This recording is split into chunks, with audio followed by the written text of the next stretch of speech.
Hey Lexi, a few months ago I finished rereading Harry Potter and the Deathly Hallows once again, part of my annual reread of the Harry Potter series. And it put me in the mood to check out the movie version of Deathly Hallows Part 1. And as Dylan and I were watching it, I thought, this is a pretty decent adaptation, but damn, there's a lot of things wrong with it too. It'd be right for doing another commentary on it. So I thought today we'd go ahead and do another commentary on it. What do you think? I think that sounds fun. Well, then let's get the conversation started. Hello and welcome to LexiCon. It is Maddie along with Lexi. And I'm here too. And we're putting this podcast up on Thursday instead of our usual Sunday slot because today, November 19th, 2020, is the 10-year anniversary of the theatrical release of Harry Potter and the Deathly Hallows Part 1. Yes. So I looked at that date on the calendar and thought that would be the perfect time to do this second commentary. We have, of course, done a commentary on it once before. We did a commentary on all the Harry Potter movies, but this is going to be our re-commentary, for lack of a better word. Did we see this movie in theater? We did see this movie in theaters. Nice. Me too. We weren't. Yes. What do you think? We just left you home? Nope. Get back under the stairs, Harry. We're going to a movie. No, you're not coming. Anyway, before we get too far into things, I just want to remind everybody to check out the links in the description of the podcast for ways you can help out with some of the things affecting our society right now. And also remind everybody that, yes, we're still in the middle of a pandemic. Please stay home as much as you can. Make sure to wash your hands, social distance, and wear the fucking mask. Yes. And before we really get into the movie, we should also address the elephant in the room, as it were. I know a lot of people have very strong opinions about J.K. Rowling, the author of the Harry Potter books, and we're no different, of course, but this isn't a podcast about J.K. Rowling. It's specifically about this movie. Yes. I think all of us can kind of separate our affection for Harry Potter from our feelings about the author. I don't think I'm mistaken in saying that, right? For the most part, I can. And but I understand anybody who has trouble with that and who maybe can't get into Harry Potter anymore because of J.K. Rowling, the way they feel about her, and I totally understand that and respect that. There's plenty of art out there that I can't enjoy or can't enjoy anymore because of actions or opinions of the performers or creators. So if you can't come with us on this journey, I understand. Hopefully you'll be back for the next episode when we look at the career of WWE's Undertaker. And you can always go back through and check out the 280 previous episodes, even though, to be fair, probably about a quarter of those are about Harry Potter, so you might be taking your chances there. But I think for us, anyway, this is just a case of trust the art, not the artist. And speaking for myself, I still adore the Harry Potter books. The movies, maybe not quite as much, but that's what makes them fun to do commentaries on and talk about. Yeah. So if there's nothing else you all need to chime in, I think we'll go ahead and get started with it. We're going to give a countdown, of course, for anybody watching along with us on whatever your chosen medium is. Just make sure you get it to the actual start of the movie. We call it zeroing it out. So whether it's on digital or Blu-ray or DVD, you're past the FBI warnings, the sneak previews, the loading screens, etc., etc. And we're at all at zero, so when we press play together, the movie will start. And I will do my best to give you another cue or two as we get into it, but I feel like sometimes I forget that. But hopefully we'll stay synced up. And of course, as always, hopefully, if you're not watching with us, we're going to give you enough to be entertained by without having to see the movie. Alright. And hopefully we don't repeat ourselves too much from the last episode, but I don't think that's going to be too much of a problem. But I mean, to be fair, two of my favorite podcasters, Bruce Pritchard and Kevin Smith, both repeat their stories a lot, so if we do, I guess we'll be in good company. Okay, usual podcast countdown rules apply. I'm going to say 3, 2, 1, play, and we're all going to click play on play. Sound good to y'all? Yeah. Sure. Alright then, this is Harry Potter and the Deathly Hallows Part 1 reconsidered in 3, 2, 1, play. Blackness turns into dark clouds, and the Warner Brothers logo appears from the mist. A Time Warner Company is on screen. Hi, Warner Bros. Like the clouds. Do you even know who the Warner Brothers were? What their names were? John and Joe. I think Jack was one of them. Well, I've looked it up. It's Harry, Albert, Sam, and Jack. I thought Jack was one of them. I didn't realize there were 4 of them. Me neither. The logo is decaying as it gets closer and closer to the screen. The O passes by. We're through it in black. And our voices whisper indistinctly as we hear, if we were listening, we'd have to just close captioning on, of course. These are dark limes we face. That's a little joke between us because y'all used to go to bed watching this movie and I would lay down with you, and this is one scene we would see every night because at the beginning of the movie, y'all wouldn't make it through the whole movie, of course, but we always used to refer back to this and have fun with it. This is our introduction to new Minister of Magic Rufus Scrimgeour, who should have been introduced in Harry Potter and the Half-Blood Prince as he was in the books. Really good chapter. Interesting chapter anyway. The other minister, one of only 1, 2, 3, 4 chapters I think in the books that don't include Harry whatsoever. It's been a while. The first chapter of the first book, he only shows up as a baby at the very end, so maybe you could technically say 5. Yeah. But anyway, Scrimshaw in the films, I think the casting is okay. I think the casting is somewhat inconsistent in the movies. I really like some of the casting and not some of the others. As far as Scrimshaw goes, I don't get that forceful personality from him that you're supposed to get from the books. But he doesn't have a whole lot to do in the movies either, so I kind of give him a pass on that. That's nice. And here we have Hermione Granger, one of the okay cast, and I think she's fine as Hermione. She's who I picture, but she maybe could have been cast better. Even Daniel Radcliffe, I think, is fine as Harry, but maybe could have been better. I like Daniel They're sort of like in the middle. I can take them or leave them in their casting. Everybody's getting ready for the off now. You see the Dudleys leaving. Yeah. In the book, of course, they're going to go off with a couple members of the Order of the Phoenix. Dallas Diggle and Hester Jones. Dallas Diggle, of course, has been with us since the first book. He was the one with the top hat who took it off to Harry and who Harry meets again in the Leaky Cauldron. Nice. How about Ron's There's cast? Ron. I think Ron is great. I think, what is his name, Rupert Grint? Yes, I was I going think to say. he's one of the better casting choices. And say, did y'all know he recently had a baby? Wow, he did. I didn't know he was able to do that. Y'all know Is he a what I seahorse? Y'all know what I Okay, mean. here's a problem I have with the movie. Here, Hermione is erasing her parents' memory. Yes. And erasing her from their lives, like she does in the book, to protect them, so the Death Eaters won't come after them and get information Yeah. about her. But in the movie, it seems like she's just protecting herself, because Death Eaters can still come just because they've had their memories wiped. I mean, we don't know anything about it. Oh, okay, we'll just leave you alone. I mean, not like we're wizards or anything. We can't get those memories out of you. In the books, of course, like they won't still try. she makes them believe their names are, I believe, Wendell and Monica Wilkins, that they desperately want to move to Australia, which they do by the time she hooks back up with Harry. After the school year, I didn't mean romantically. Yeah. Which maybe is what's supposed to be implied in the movie, but if you haven't read the book, and I assume there are a fair amount of people who watch the movies who didn't read the book, you're sort of missing out on that. So I really think said something about Australia. Really, who did? Them. Interesting. Can I saw it in ask, the subtitles. what's up with this I've never neighborhood noticed stuff? Me neither. I wish I'd been paying more attention instead of running my mouth. But I still think we could have gotten a little more. And even with like Ron in the books, Ron's supposed to be. They have a ghoul that lives in the attic, which of course is never mentioned in the movies. You have the Harry Potter and the Deathly Hallows title as it fades off the screen. I'm going to give another cue really quickly for everybody watching along. It's pushing in. We're really tight. It's still on the screen somewhat. You can still see part of it, and now it's gone. But of course, Ron has a ghoul that lives in the attic, and his brothers Fred and George and his father transfigured the ghoul to look sort of like Ron with the red hair. Yeah. They give him a bunch of pustules too, and they put out the story that it's Ron, but seriously ill at home with a case of spattergroot, which is a very contagious wizarding disease. To sort of, so people don't know that he's out on the run with Harry to protect his family as well as him. Yeah. And we get none of that in the movie, of course. The Snape has shown up at Malfoy Manor, which is acting as the headquarters for the Death Eaters. Now he should have run to Yaxley out on the lane, and they should have entered together, both bringing news. Yeah. But in this case, it's just Snape. Which Are you complaining? I get some things are going to be rearranged and cut out for the movie. I'm not complaining about every tiny little change. That's a minor one, to be fair. I just want to. Are you complaining about Snape? No, I'm just saying if it were following the book, truly it should have been Snape and Yaxley meeting in the lane and then coming into the headquarters together. Can we just point out that Alan meant great casting? For Snape? Yes. It is, even though he's a little old for the part. I don't care. It's perfect. Snape is perfection. I mean, Snape by this point should have probably been late 30s. Yeah, are you trying to tell me that can't be late 30s? No, I'm not saying it can't. I'm saying in real life Alan Rickman was older than that. But yeah. No, I think of all the actors who I think are age inappropriate, Sirius James, Lily, Lupin. And Lupin you can get away with because he's supposed to look prematurely aged because of his werewolf condition. And I mean, I love Gary Oldman as Sirius too. I'm not really complaining. Sirius, I love Sirius. And I'm terrible at judging age anyway. I look at something, I'm like, I got no fucking idea how old that person is. People look at you and think you're 20-something. Yeah, so I mean, I don't have that big of an issue with it, but still, they went for older actors when the roles, they should have been younger. And of course, when we first did them, they would have been even younger. I'm talking by the point that Harry is 17, so Snape should have been around, 36, 37, 38 in that range. I don't know his exact date of birth, but I know he's essentially the same age as Lily and James. Yeah, because they went to school together. I think Ralph Fiennes is really good as Voldemort, too. Yeah. Now, the guy at the end of the table that he was talking to is Pius Thickness, who was the head of the...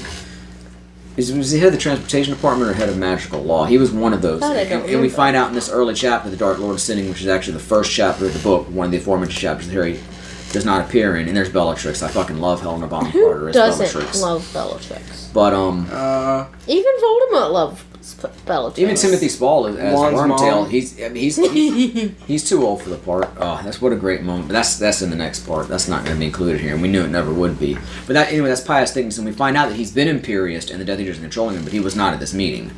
And they don't really make a. I don't think, and clearly I was wrong slightly with the scene with Hermione's parents.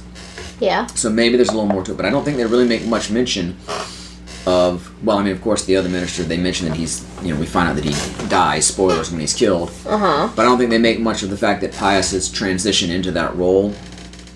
Yeah. I mean, they mention obviously. Once they go to the ministry, he's the minister. But I just think they could have spent a little more time with it. So I found out that as of Snape's death, he's 38, born May 2nd, 1990. He wasn't born No. in 1990. Yeah, I read the wrong He thing. died 1990. Born. I read 1990. born and then my eyes jumped. Born January 9th, 1960 is what I was supposed to be saying. He died 1998. Yes. Like I tried to say 3 times. That's what I was trying to say. I'm doing great. I like the casting for Lucius is fine. I don't love the way the character's written. Yeah. Which that's the thing too. I have problems with all parts of the Harry Potter productions.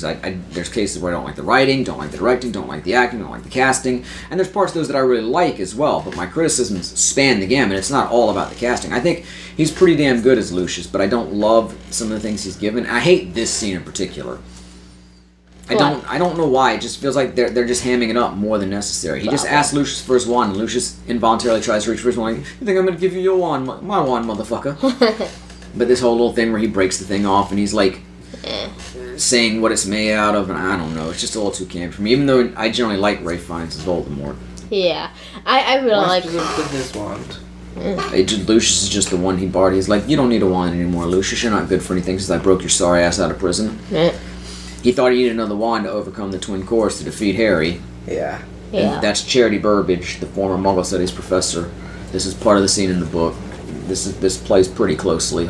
I mean, that wand is pretty cool. How it's like a... Yeah, I was trying to say that. Yeah, That's why like do you my have to break it favorite off? one. He could have just let it go. It's just, Yeah, I don't know. I It's don't just Maybe it's uncomfortable. no. This is it. It's movie-fying it again. Once again, Probably. the way it's written. Oh, it's not good enough. We have to make it bigger, better, splashier, campier, what have you. We got to do more to it. We've got to movie-fy it. I swear that's going to be one of our first shirts. Maybe it's uncomfortable. In fact, this thing we're is going to get on getting when this my way. Get podcast out. drops. We're going to have the movie-fy shirt. Alright. Maybe. Probably not. Probably not. Close We'll to work it, on though. We'll shoot for the weekend. Okay. We'll be working on that. But I do... His wand is like my favorite of all of them. Honestly. I feel like his Snape's hair is more teased up in this. It's Who usually, knows? well, and to be fair, in the book it's always described as like lank and greasy, and here it's just like really, really feathered, and it looks like so it beautiful. looks like he went to the stylist before he came here. Probably So can I get did. like a custom wand? So we know. So he made, wasn't or- coming from bringing information; he was coming from the stylist. Oh, and can we please talk about the information that he brought? And this is a criticism of the books themselves, because the whole deal is everybody knows that Snape is working for Voldemort.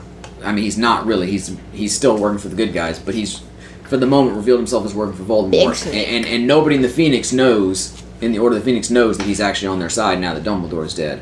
Yeah. So everybody thinks he's on the bad guy's side, so they're not going to reveal any more information to him. Any plans they had that he would have known about, they're going to change. Speaking of Dumbledore, we see him in his dying moments here. But still, Dumbledore, through his portrait, communicates to Snape that, we need to get Harry out of there safely. The only thing that will work is decoy potters, which they use. But still, he has Snape relay that information to Mundungus. Yeah. So that Mundungus can relay it to, and again, he's confronted Mundungus, so Mundungus doesn't know where it's coming from. But he still has him tell that information to the Death Eaters. Yeah. So even though there's a false trail laid to help get Harry out of there, the Death Eaters still know the date. They don't know the 7 Potters, but they know the date that he's leaving, so they're still there and able to assault Harry and his friends and kill Mad-Eye Moody, take George Weasley's ear, and as far as I'm concerned, Mad-Eye Moody's death is on Dumbledore's hands. That blood... And Hedwig. I was going to say, and forgetting Hedwig, the death. and the blood of George Weasley's ear is all on Dumbledore's hands, because I don't know why Voldemort would expect Snape to know the date of their departure at this point. They would have obviously changed it now that he's seemingly revealed his true colors. Yeah. That to me is right up there with the fact that Sirius sat in prison for 14 years for a crime he didn't commit, despite all the methods that wizards have of obtaining the truth.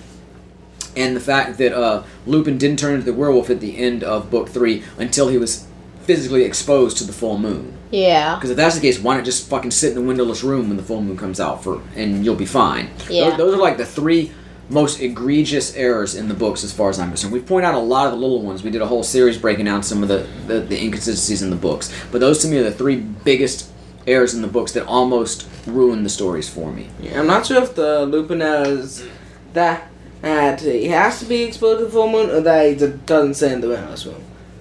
It's like, which is it for werewolves? I don't know. Like, do they actually It's have to be inconsistent. exposed? Oh, here we go. Bill Weasley, also known as, what's his name in Star Wars? I don't remember. General Hux, I think so. Admiral Hux, whatever. This is the first time we're meeting him here, even though Harry actually met him in what, the 4th book? But they cut all that out so. when Charlie and Bill were home. Of course, we have Fleur, who was in the 4th one. Yeah, I like Fleur's a great character. She really grows on you as the books go on. At least me. Yeah.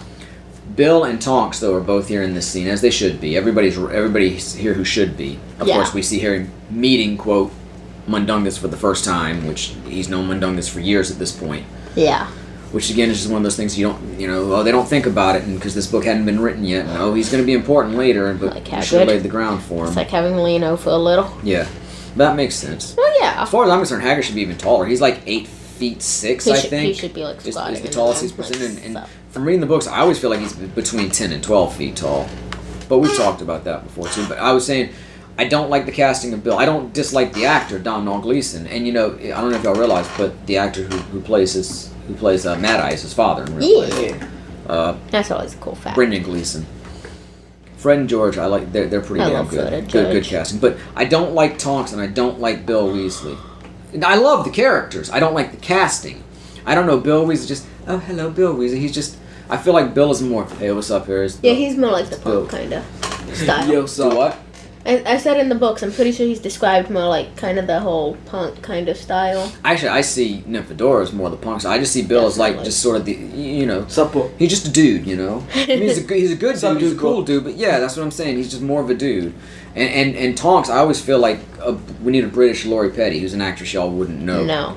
But that's sort of real spunky character, and she just doesn't present this way. I'm sure the actress who plays her is fine, but Yeah, I feel like she could do a bit more, but I like her more than I like Bill.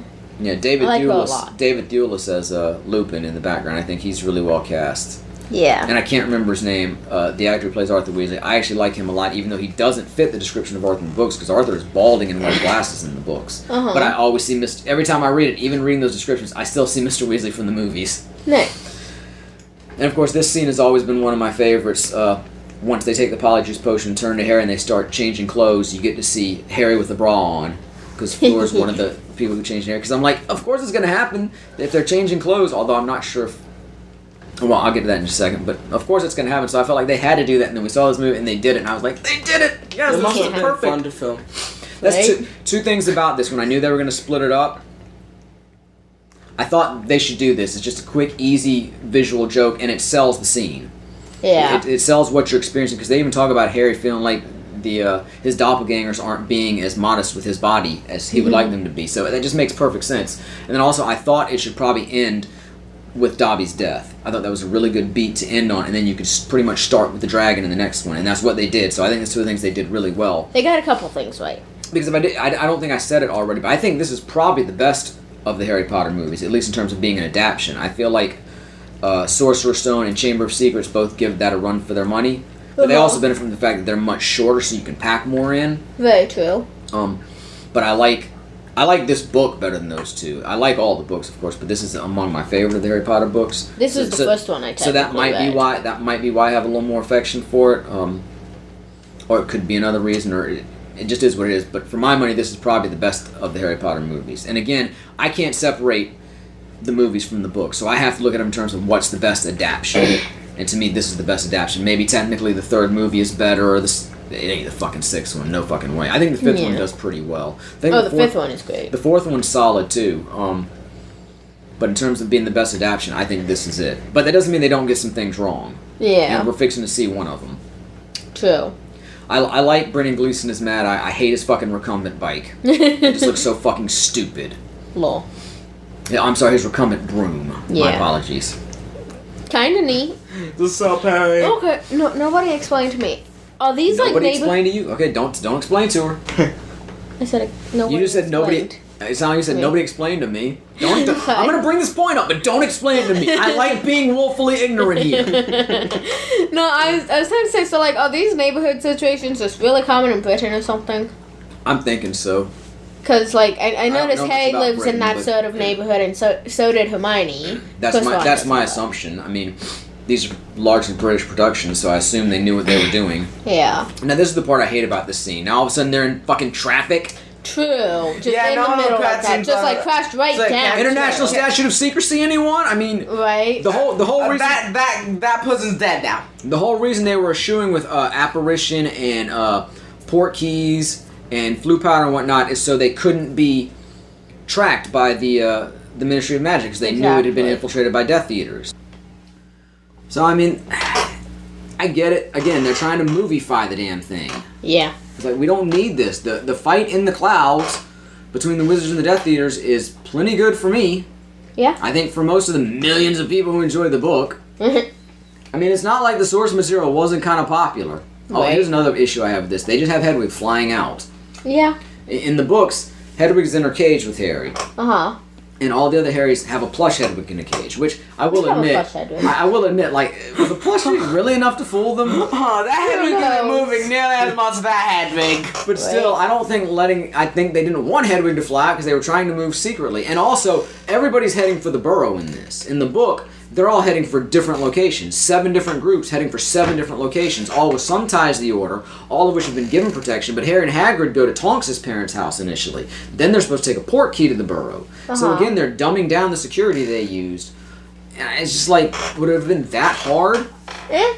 to have just a line of dialogue or something explaining what's going on? Maybe they didn't have time for it. They're already making 2 parts. They could have chosen. True. No, having 2 parts should have given them the time for it. True.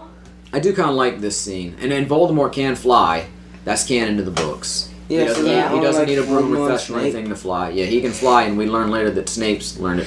I kind of like that where he wrecks the electric pole. Now that's one bit of moviefication I can take, because it takes almost no time. It doesn't affect, the story in general. It's not something that goes against everything we learned. Voldemort's pissed. He lets out some anger. He knocks... We've seen that he doesn't have a problem destroying Muddle things, because there's a bridge and whatnot that we learn about that's Yeah. destroyed at the So that's beginning of what Book the- 6, so...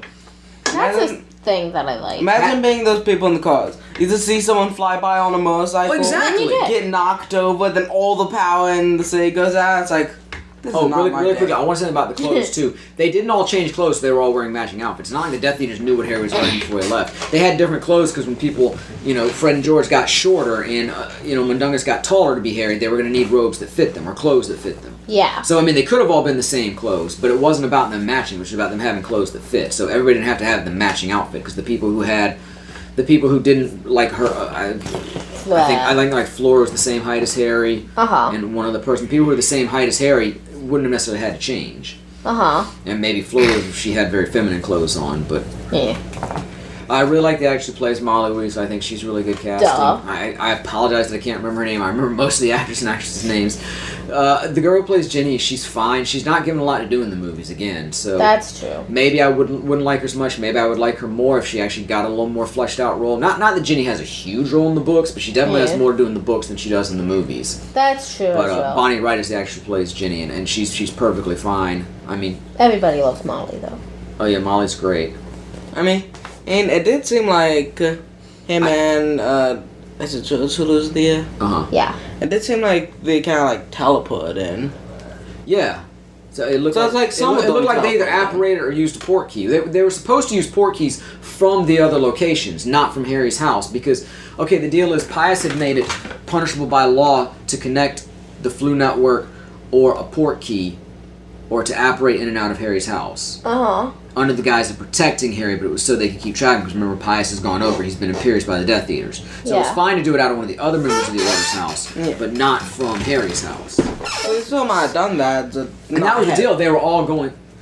What? Yeah. No, well, Like Harry and Haddock went straight to the bow. Okay, but Harry and Hagrid didn't go straight to the burrow. They went to Tonks' parents. And, Yeah, no, I'm and, saying and, this. and it would be really foolish for the most obvious location to send your precious cargo to it. Yeah.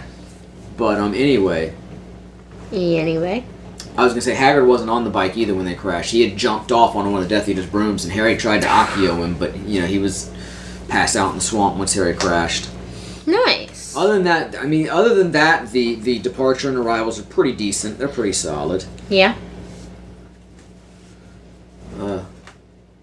I don't have too much complaints about it. I think this is the best adaptation of all the Harry Potter books. Part 2 was the worst adaptation, but we'll get to that another day, perhaps. I'm sure I said it before in the commentary. 3 people always all wearing the eventually. same clothes, hugging. Do you guys like the animation they use for apparating, that sort of twisty thing? Yeah. Because in the books, you spin on the spot, and it's described as like being squeezed in a rubber tube or something. Oh, also, you saw Lupin confront Harry. He's like, what creature sat in the corner of my office? Which is in the book. Yeah. He's testing him to see if he's the real Harry. I mean, it's reasonable. It's not... Oh, no. I'm fine with the scene. I'm just saying, he also you saw him and Kingsley confront each other, but they also you don't see it, you hear it, because they're in the house at the time, but you hear Kingsley trying to confront Arthur, and he's all like... He apparently already knows George Hurt, because he's like, I'll prove who I am in Kingsley once I've seen my son's okay. And we don't have any of that. Him and Fred are just like, everything's good. Yeah. And this joke straight from the book again. I'm fine with it. Holy, Fred. Holy. Although it looks like he's got most of his ear. It does. It just looks like he's got some I feel like bad they should have blood called in happening. Mick Foley to consult on this scene. Somebody who's really lost an ear in real... Oh, I got it. Wait, what? Mad Eye's dead. I'm sorry, Domhnall Gleeson's a fine actor, but that's just not the gravity that scene deserved. No. He's supposed to be, looking over his he's hugging his mom, looking over his shoulder at dad. He's just like, Mad Eye's dead. It's just, I don't know. I'm not a fan. I'm not a huge fan of the actor who plays Kingsley either. He's okay, and again, he's given almost nothing to do, so there's not much to judge on. But I have to admit, I always picture Kingsley like Morpheus from The Matrix. I don't know who that is. You know the character though. Me? Yeah, I know. No. You've never seen anything about The Matrix. Maybe. It's fucking... Isn't he the guy that does the red pill, blue pill? Yeah, it's Lawrence Fishburne. He's that dude. It's the bald black dude who wears the black trench coat. You've never seen that image anywhere? Maybe the guy with the red pill and the blue pill. That's just pretty much how I always pictured Kingsley. So, I mean, the sort of African-style robes he wears, I got nothing against them. And the actors... He is described as having a very deep voice, and the actor who plays him doesn't have a super deep voice. It's definitely, a deeper male voice, but I thought it would be even deeper than that. But again, the casting is fine because, and then the portrayal is fine because they just don't do a lot with him. If they did, and again, they don't do a ton with him in the books, but they do a little more. If we got to see a little more, maybe I'd be a little more critical. But overall, he's fine. Yeah. But again, Kingsley, I feel like he has more of a presence. He's got that really deep, booming voice, and the actor they cast just doesn't quite portray that. Not quite. So, can you get like a customized wand? Or get modifications to your wand? There's no modifications to the wand. You pretty much the wand chooses the... Well, I don't know how it works. Well, then how did he get the cane wand? Because he just put it in a cane. Yeah, I think the cane was custom made. I just think he just added that on after the fact. Okay. But again, it's not in the books. That's a movie thing. Something like that. It's not like part of the wand. It's just something he adds on. There's nothing like that. And maybe you got enough money, you can get modifications to it. But I'm just saying, I'm going movie canon. Oh, my wand to have I'm going book on canon. You're talking movie canon. I'm talking book canon. Wait, but electronics don't like You're not in the books. Of course, you can buy wands like from the movie wand. This little scene is added on. It's not technically in the book, but it portrays things that are definitely talked about in the book.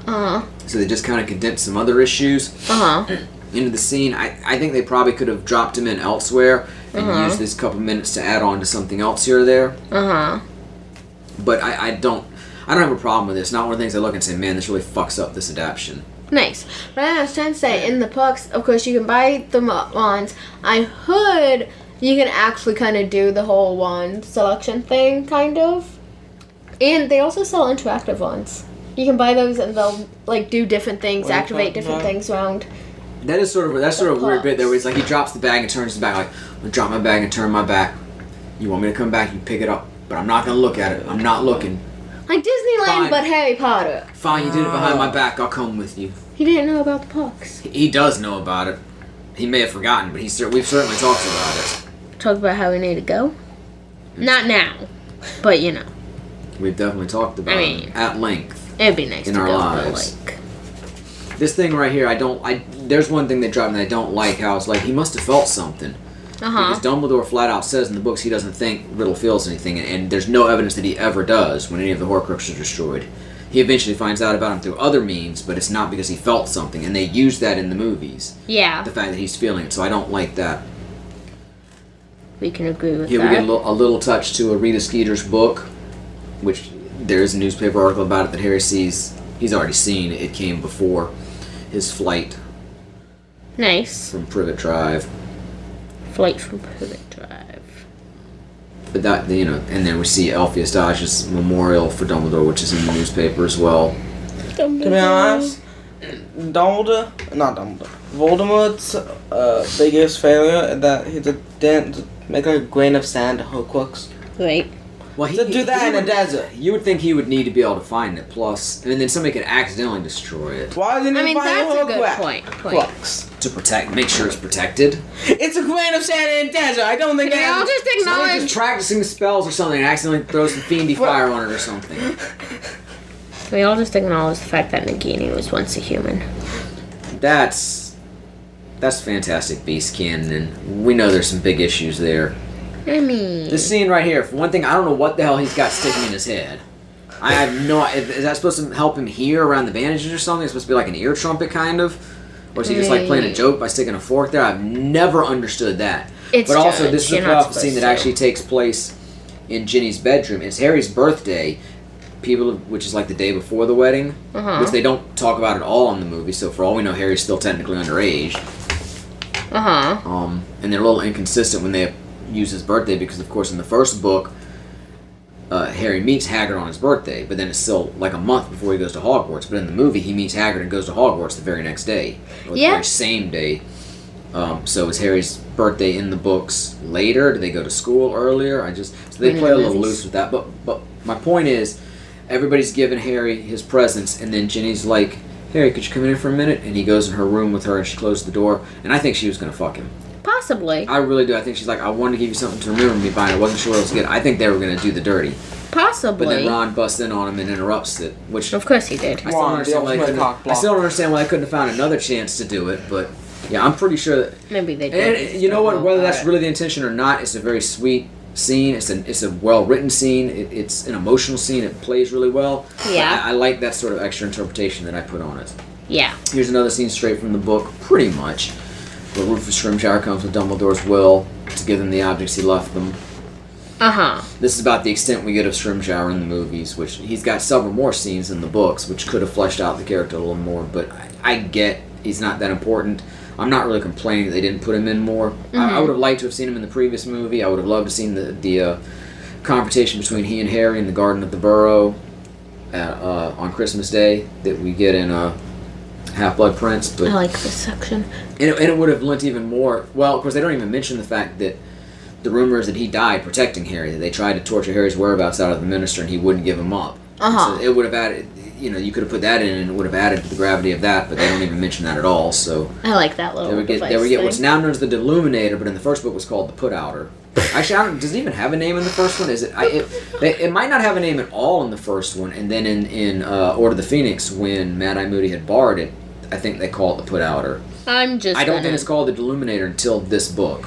I will be dying laughing if anybody needs me. And originally it's described as looking like a cigarette lighter. It kind of, to a certain degree, does. Looks like a switchblade without the blade. Switchblade without the blade? I've read those, Tales of Beetle the Bard. Yes, we have the little copy thing that they made. Yeah, it's a pretty good read. It is. I actually have 2 copies of it. Oh, we do? Is it not in the collection? Maybe I only have one. I don't. Yeah, it is in the collection. Yeah, because I have the collection with Fantastic Beasts, Quidditch Through the Ages, and that, but I had a copy of just Tales of Beetle the Bard, and it's actually a good little read, and the individual copy that they sold had, like, Dumbledore's notes in it. Like, it was Dumbledore's copy, so that's pretty cool. That does sound cool. It's actually worth the read. I believe that's the one I read. And here's the Golden Snitch. So they cleaned that off, right? What? They cleaned it, right? I don't know why. It's the one Harry caught in his mouth in his first Quidditch match. My guess by now the gems would be gone. I mean, yeah. That's quite a lot of years later. And also find out that Dumbledore's left him the Sword of Gryffindor, which, of course, the Minister refuses to give to Harry, but also, I don't think, has to give to Harry. No. We find out that Dumbledore had made a copy of it, and hidden it behind his portrait, and the one hanging in his, well, will become Snape's office very soon. I guess technically at this point is McGonagall's office is the copy. Cool stuff.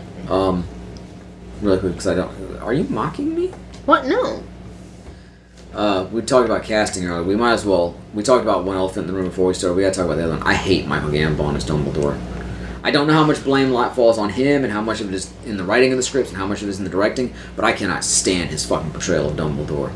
I mean, I don't hate it the way you do. There's the one moment I like when he's first introduced in the third movie, and he's like, they added that scene where it's like, even in the darkest of places, if you only know where to turn on the lights. I'm butchering the quote because I can't remember, so there's no point in me trying. But I like that moment with him. Other than that, I hate him as Dumbledore, especially in the fourth movie where he like assaults Harry. Did you put Oh my god! No, fucking Why'd you have to bring it up?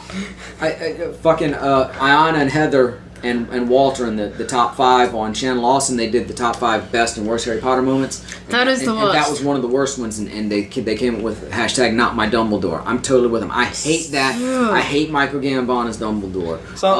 So Richard Harris was good, but again, he didn't get much to do in the first 2 movies, so I don't know how well he would have been. I have to understand how good and he would have been respect later on. why the actor I would have liked to see Ian McKellen should have played him. Yeah, he should have. Whatever the reasons But- they didn't cast him to begin with, whatever the reason that he didn't take it later, whether it was a rivalry with Harris or whatever it was, Well, out of he respect. should have been. Well, I've read that. no, I've heard that he and Harris had a conflict. That's Like what Harris had been critical of him, and so he didn't want to take over the role because of that. Well, regardless, he should have been. He would have been perfect. He's very good as Gandalf, and Gandalf So and Dumbledore true. are obviously very similar characters. I think he would have been perfect as Dumbledore. He would Not to have mention been. that he's gay, and Dumbledore is too. Wait, he's gay? Ian McKellen's gay, yeah. How the fuck did I miss this? I don't know, but I didn't know. not that that matters either way, but just as an actor, he would have been I totally perfect, missed. and it would have raised these movies to such a high degree, but alas, we didn't get it. I don't like this either. Unfortunately. Harry is Harry at the wedding. In the book, he's disguised as One of the cousins Barney or something. Weasley. They got some red hairs from a Muggle kid in the village, and he took Polyjuice Potion to disguise himself as a faked Weasley cousin. Because they wanted to be extra sure that nobody knew Harry was there. Because they're taking his security seriously. But again, Yeah. the movies are like, nah, it doesn't matter. They were trying to protect us, and the movie said, screw it.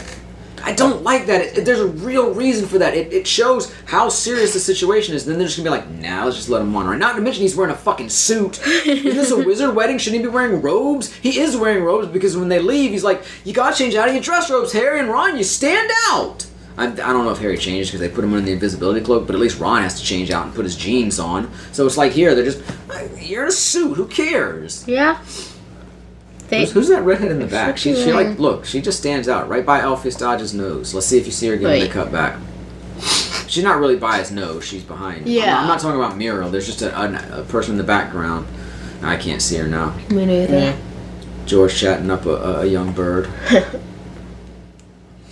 I know either But Fred or okay. George go off with some Vila cousins of Fleur. Fleur's part Vila. Her grandmother was a Vila, Nice. so she's like what, a quarter Vila at this Something point. like that.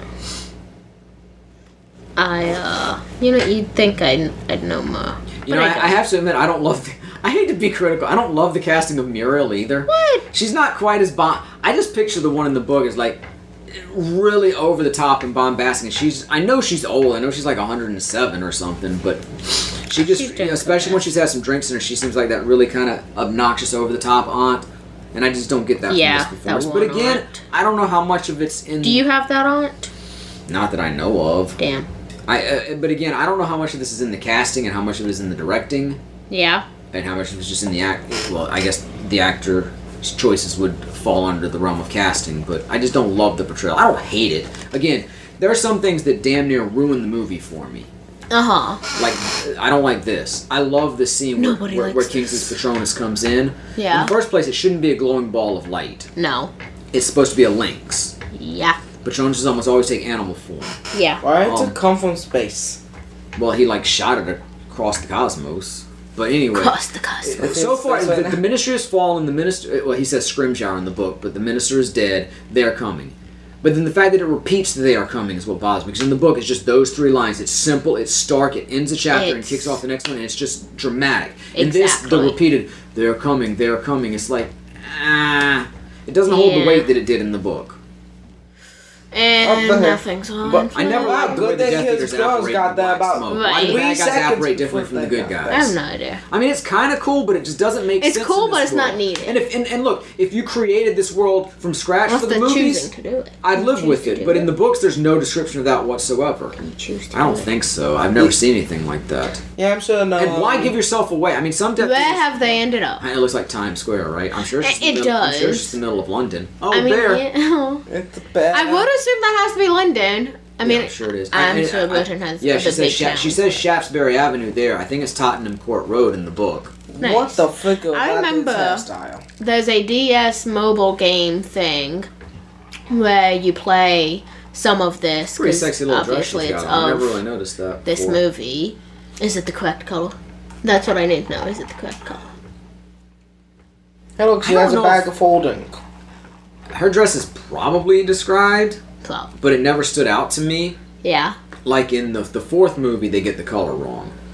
I think it's blue in the book and she wears pink in the movie, or it's pink in the book and she wears And in blue the in art the book, movie. they even acknowledge the fact that they changed it. It So can it fit bugs me. anything in that bag? Yes. And like Jenny and Gabrielle, Literally anything. well, she put an undetectable extension charm on it. No, I don't think you could fit like a T-Rex or something, but you could fit a Give lot. me a Can't fit, like, a T-Rex in that house. bag. I bet you could. I don't know how far she's extended it. I guess it depends on the charm. Or maybe you put it on. has to fit within that first But bit. anyway, like Jenny and Gabrielle, Floor's younger sister, were supposed to be the only two bridesmaids, and when discussing plans for the wedding, Floor says they're going to wear gold because pink would clash with Jenny's hair. So Jenny's dress should have been gold, but I Nice. don't remember if Hermione's described Does it. gold not clash with that?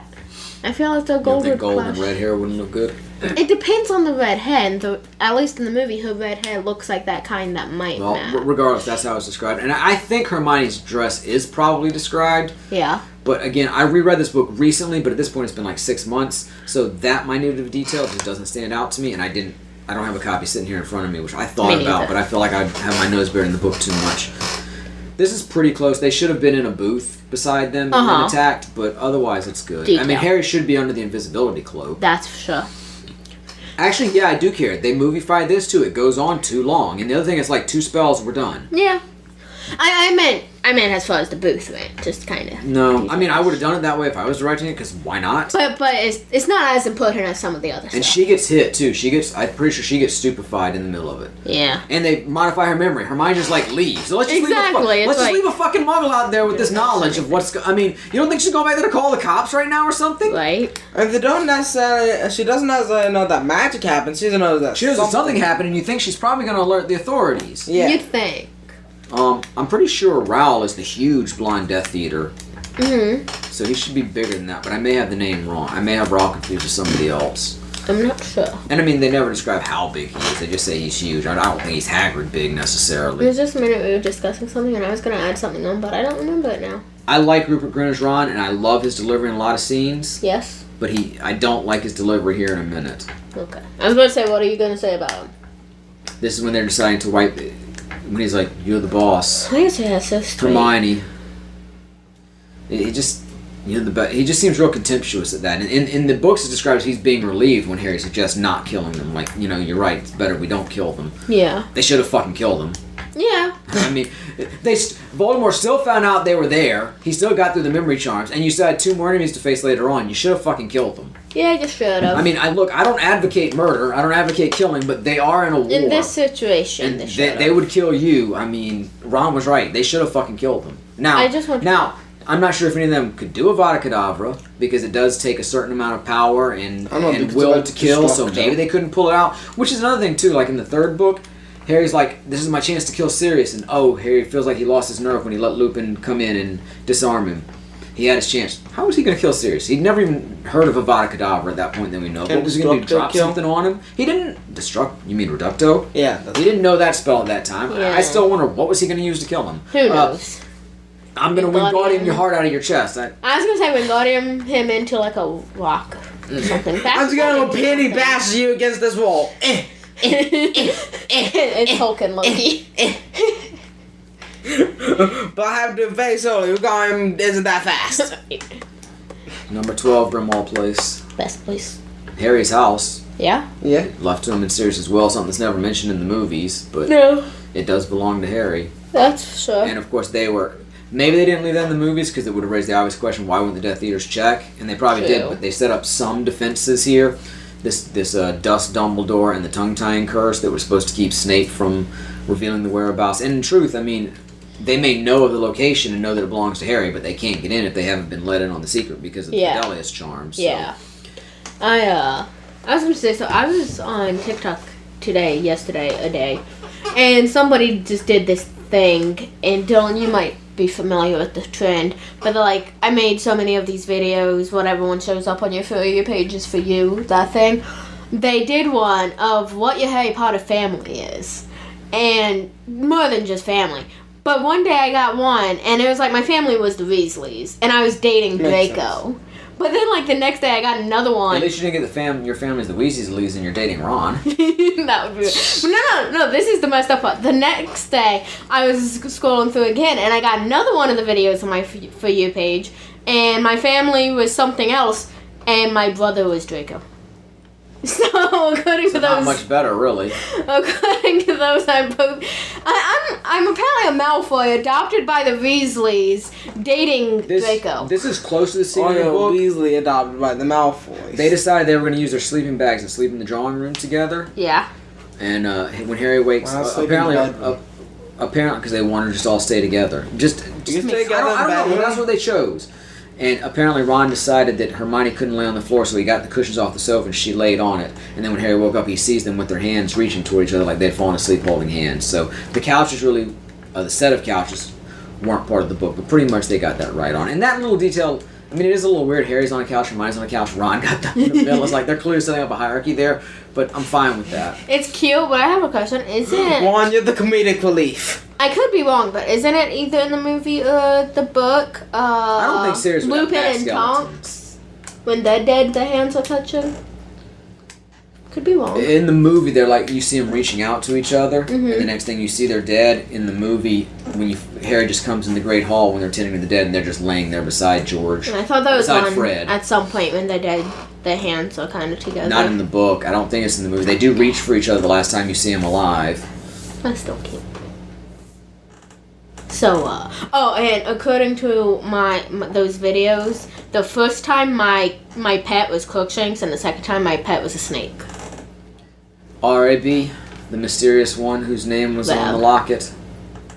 Nice. Which that always bugs me too, man, because Slytherin's locket was right there in Grimmauld Place. Maybe Dumbledore should spend a little more time at the headquarters. Maybe he would have noticed that. Just maybe. If you could own any of the Horcrux, which one would you want? Do I have to have Voldemort's soul in it too? No, just the Horcrux. Like the item. Would it be wrong to say Harry? I want the snake. You want the game. I want the diagram of Ravenclaw. This bugs me too, because Creature's hiding out of the house, but Creature doesn't live at the house anymore, because Creature, and I'm not saying it's right, but because he belonged to the Black family, belonged to the house, when Sirius died and left everything to Harry, Creature belonged to Harry. Harry didn't want to take possession of him, so at Dumbledore's advice, he sent him to work in the kitchens at Hogwarts. I think he just free him.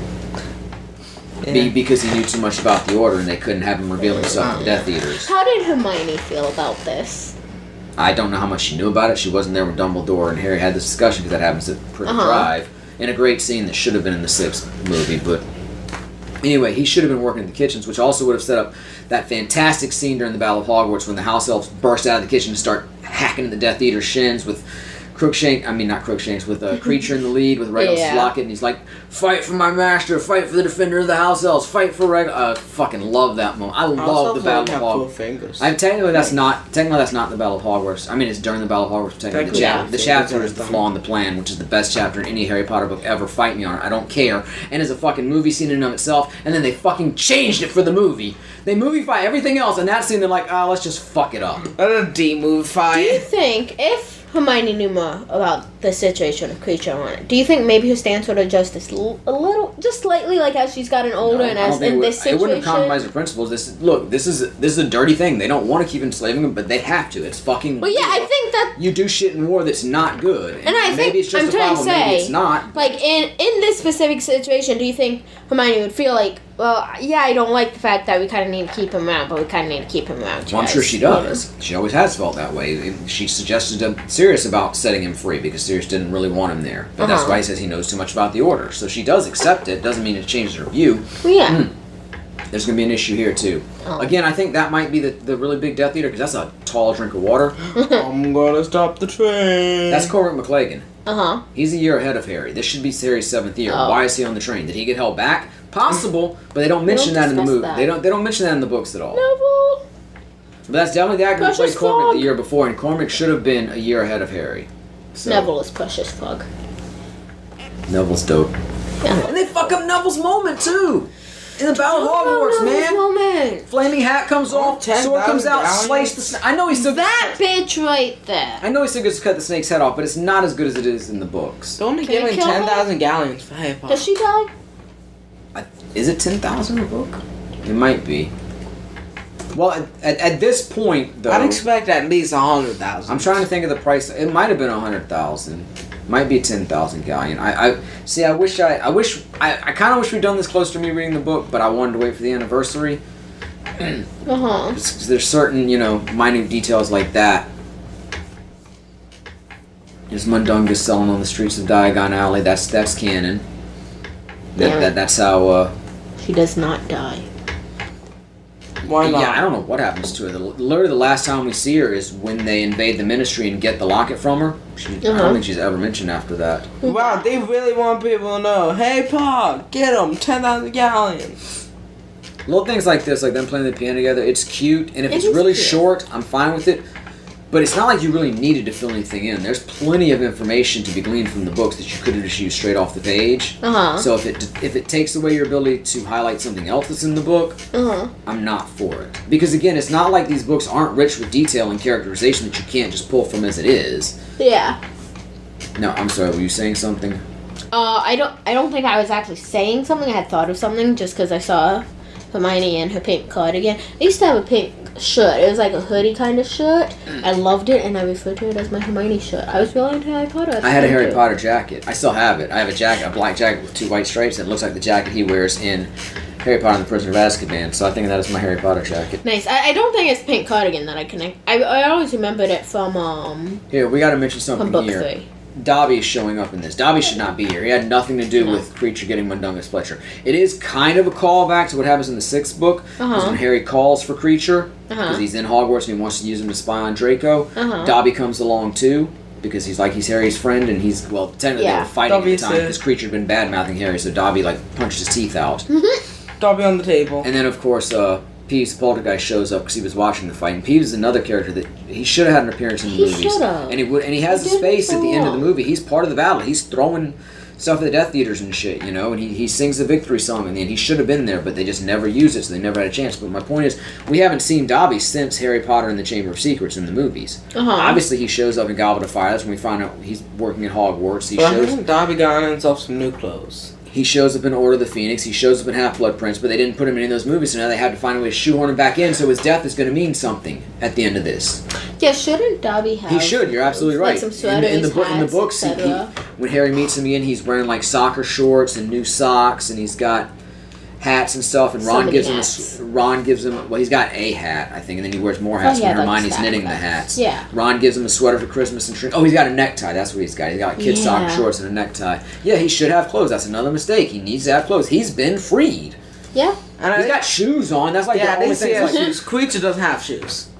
He's got some shoes, but again, they wasted. They didn't put him in. They're like, oh, he's not that important. Let's not put him in these movies. We got to save time for other shit like Dumbledore assaulting Harry and Crumb saying this tent is for champions and friends. I just want to say, so with Dolores, she, like I said, she did not die, but apparently she was sentenced to Azkaban for life. For crimes against Muggle-borns. The thing is, she should have never resumed her job at the Ministry to begin with when she left Hogwarts. When Scrimgeour took over, I'm shocked that he kept her in the administration. I hate her. Yeah, I love the whole aesthetic, like all the pink and the cats, but I hate her. I like Imelda Staunton portraying her. I think she does a really good job. Yeah, I think The character. I think that's really good casting. I hate her just like you're supposed to. But I think she does very good. She's one of the great. She's one of the really good cast. Was it carrying a body in? Right. Like, nothing to see here. That's not right. They stun Mafalda Hopkirk. Yeah. Reg, the guy who Ron turns into, they give him a puking pastille to make him sick, and they give Nosebleed Nougat to I think it's Nosebleed Nougat. They give another one of Weasley's Wizard Weasley's skiving snack box sweets to Runcorn. They don't just have them all piled up back here. Yeah. That's kind of sus. And in the exactly, that's what they say. They say it looks strange because one of them was like, well, "Why couldn't we just stun them on?" The other was like, "It looks suspicious to have a whole pile of bodies over here in the alley." Look, Yeah. I think it's in the back of the theater. That'd be kind of sus. I love the double-decker buses. Yes. We have some around here. Well, maybe not here in town. I know. In I think in America. DC they have them. We've seen them either DC or I was going to say maybe Philly. No, they're definitely DC. Don't We go rely in there. on There's one time. 3 stunned people. I don't know. You If, knock them all I don't know out. if the others will do it, but you and I top deck. In the Oh, book, the wizard that Ron becomes, Yeah. whose name is escaping me right now. He's small and ferrety is how he's described. Fuck, that might be a good name for a ferret if we could remember his name. All I have to do is look it up.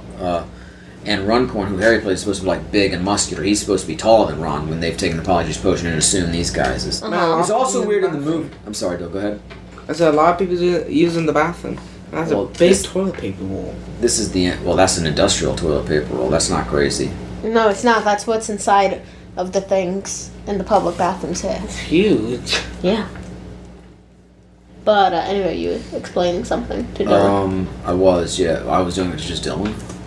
Yeah, he pointed out that there are a lot of people in the bathrooms. Well, no, I was going to say this is canon. This is how they get in. It's Yeah. actually in the ministry. They flush Which themselves in. that I realized. So No, I was saying something else before that. I was saying Runcorn was. Oh no, the Polyjuice Potion. Once they've assumed the guises of these wizards and witch, Yeah. one of them was like, "Hermione, how long did you say this Polyjuice Potion would last?" She's like, "I didn't." Polyjuice, it lasts a fucking hour. That's Yeah. canon. yeah. How did they Somebody's not? being I mean, arrested. they were actually what's the continue point? drinking it. Oh yeah, I know, but that's single dose. And what was the point of even bringing that up? Yeah. How much Polyjuice Potion do you need to drink? That I don't know. What is Just it? to change form, you just need a little bit. Like, if I What take is a a gulp of it, will dose? that extend my time, or will it still be the same time? Well, the way it's described for Barty Crouch Jr., Dumbledore talks about he may have forgotten to drink his Polyjuice Potion every hour on the hour. So I think once you've taken a hit, it's an hour period, no matter how much more you consume. And then once that hour's up, Like as before soon you as change it's back, up. if you take another sip. so I can you're still good. have like 1 drop. I think Sure. it might be a little more than a drop. A good sip. A good sip. That's not specified. Because in the movie, doesn't he just have like a flask or something? That's with him? Yaxley. I'm completely misremembering. What? I said in the movie at all. Maybe I'm misremembering, but doesn't he have like a flask or something? We see him sip Mad Eye in. does, yeah. Mad Eye drinks from a flask, and then Barty Crouch Jr.'s impersonating, and that's what he has the Polyjuice Yeah. Potion in. Yeah. So I'd say So just like swallow, a good sip. pretty Yeah. much. But it's not. But that point of the Polyjuice Potion is not specified. What the hell is his name? I'm sure it's been in the closed captioning too, and I just missed it. Or the Probably. subtitles. Yeah. Driving me I pride myself on remembering this stuff, and I've remembered a lot of stuff, but a couple I things have slipped my mind. Thought they chose people that they're similar to. I don't. Not Because I the whole did. point of Polyjuice Potion is to assume somebody else's identity. And oh my god, can we just say Yeah. Helena Bonham Carter as Hermione as Bellatrix is fucking fantastic. That's like the best part of the second part of this. Lol. In Harry, she is great. The only thing I don't like is they keep their real voices in this, which I guess is just a way to identify to the audience, hey, it's still this person inside, but that makes the audience is fucking stupid. In the books, you adapt the voice of the person you're impersonating, which would make sense because that person's voice is shaped by their body and their vocal cords, so of course you would take their voice on. In the movies, it's like it's still Ron speaking through this guy's voice. Real quick, I was gonna say I was trying to look up a list of those who died in the Battle of Hogwarts. A lot of people. I entirely forgot that the whole play existed. God, what is it even called? Play? Yeah, the play. Play? Oh, Cursed Child? Yeah, I completely Yeah. forgot that Cursed Child existed. I know they talk about the bodies of Fred and Lupin and Tonks and 50 others who died, so that's on the good guy's Fallen side. 50. Yeah. So then you have all the Death Eaters who died. Yeah. That's another thing too. I hate the way Voldemort dies in the movie. In the book, it literally describes him as his body falling with a mundane finale. It's just boom, down, it's over. You know, not this whole flaking apart. I know that's the next movie. I know I should be talking about them, but no, I don't have anything to say about this scene. Right I just want to say, you were talking about movifying things with that scene. It could have been so good, so beautiful, so impactful. If he could have just collapsed, they could have done. Well, yeah, but it should have been just like the book. They're in the Great Hall. It's starting to collapse. The sun's shining through. Everybody's lining the walls. Harry's just. I mean, we got to go all the way back too, though. Harry's, Neville throws the flaming hat off, cuts Nagini's head off. Harry goes under the cloak. The Death Eaters start to get pushed back in. The reinforcements come over the boundaries. The Centaurs come in. Once they're inside, the house elves come out of the kitchen. Real scenic, like not Infinity War. Harry's still under the cloak.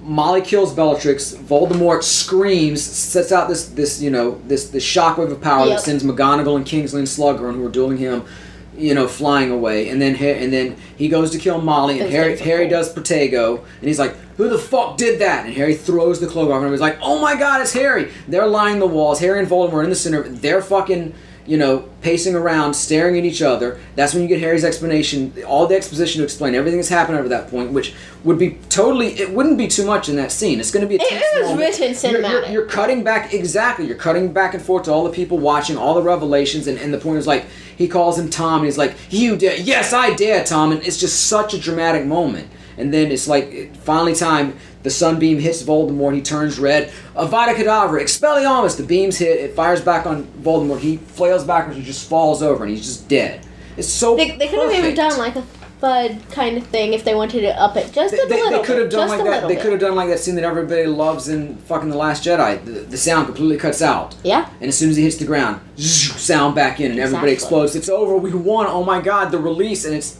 Exactly. I hate. I mean, I hate to say hate because it's a fucking movie and it doesn't really matter. But God, I hate the way they did the end of that movie. It matters so much. They ruined such a great chapter. That book, it is a movie on the page. It really. I have two questions. Yes. First off, were those infinitely duplicating stink bombs? No, they were decoy detonators from Weasley's Wizard Weasley. They're little horn-like things that send off a blast of sound. Then what are the green clouds? I mean, I guess just. I have no idea. It's movification, bro. What do you want? Wait, guys. And second off, is there a limit range on Accio? Not that I know of. So then from across the world, Accio wristwatch. Does someone lose a wristwatch? I mean, I think you have to focus really hard on the object, so you got to have your mental acumen trained in on it. But wait, could I Accio whatever some street food from like Taiwan or something? I mean, maybe because Harry muses about Accio-ing scuba diving equipment for the second task, and they talk about it zooming across the countryside. Hermione's like, it's going to break the statute of secrecy. Even if Harry knew how to use it, I think that's going to kind of disqualify him because it's not like nobody's going to notice it zooming across the countryside. So there may be a limit, but it's not the immediate vicinity. I mean, Harry gets his broom out of the dorm for crying out loud when he's down by when he's at the dragon's enclosure. So I'm also assuming that's saying they'll zoom across the countryside and actually go around the earth and not to try and tunnel through it. Yeah, I have to take the most direct path. Real quick, I got Reg Cattermole, that's the boy's name, and I didn't see it on the closed captioning. It was before the Elizabeth Cattermole came up. Nice. That's his wife being interrogated. It's Reg motherfucking Cattermole. Nice. Reg motherfucking Cattermole. Nice. Harry actually, Reg isn't there. He's still trying to sort out the weather situation in Yaxley's office. Yeah. Harry comes in under the cloak. Uh-huh. Have fun one. I mean, this works and it's fine. Yeah. This is not one thing this is not a movie ruining instance. Yeah. It works okay. And I love there's like tiny little moments in the movie where they added just a smidge of something. Not enough where it's like, well, they spent 5 minutes doing that. They could put 5 minutes into something else that was more important. Where they add just a line here or there. And even look, whatever you think of the author, her writing is fantastic in these books. Uh-huh.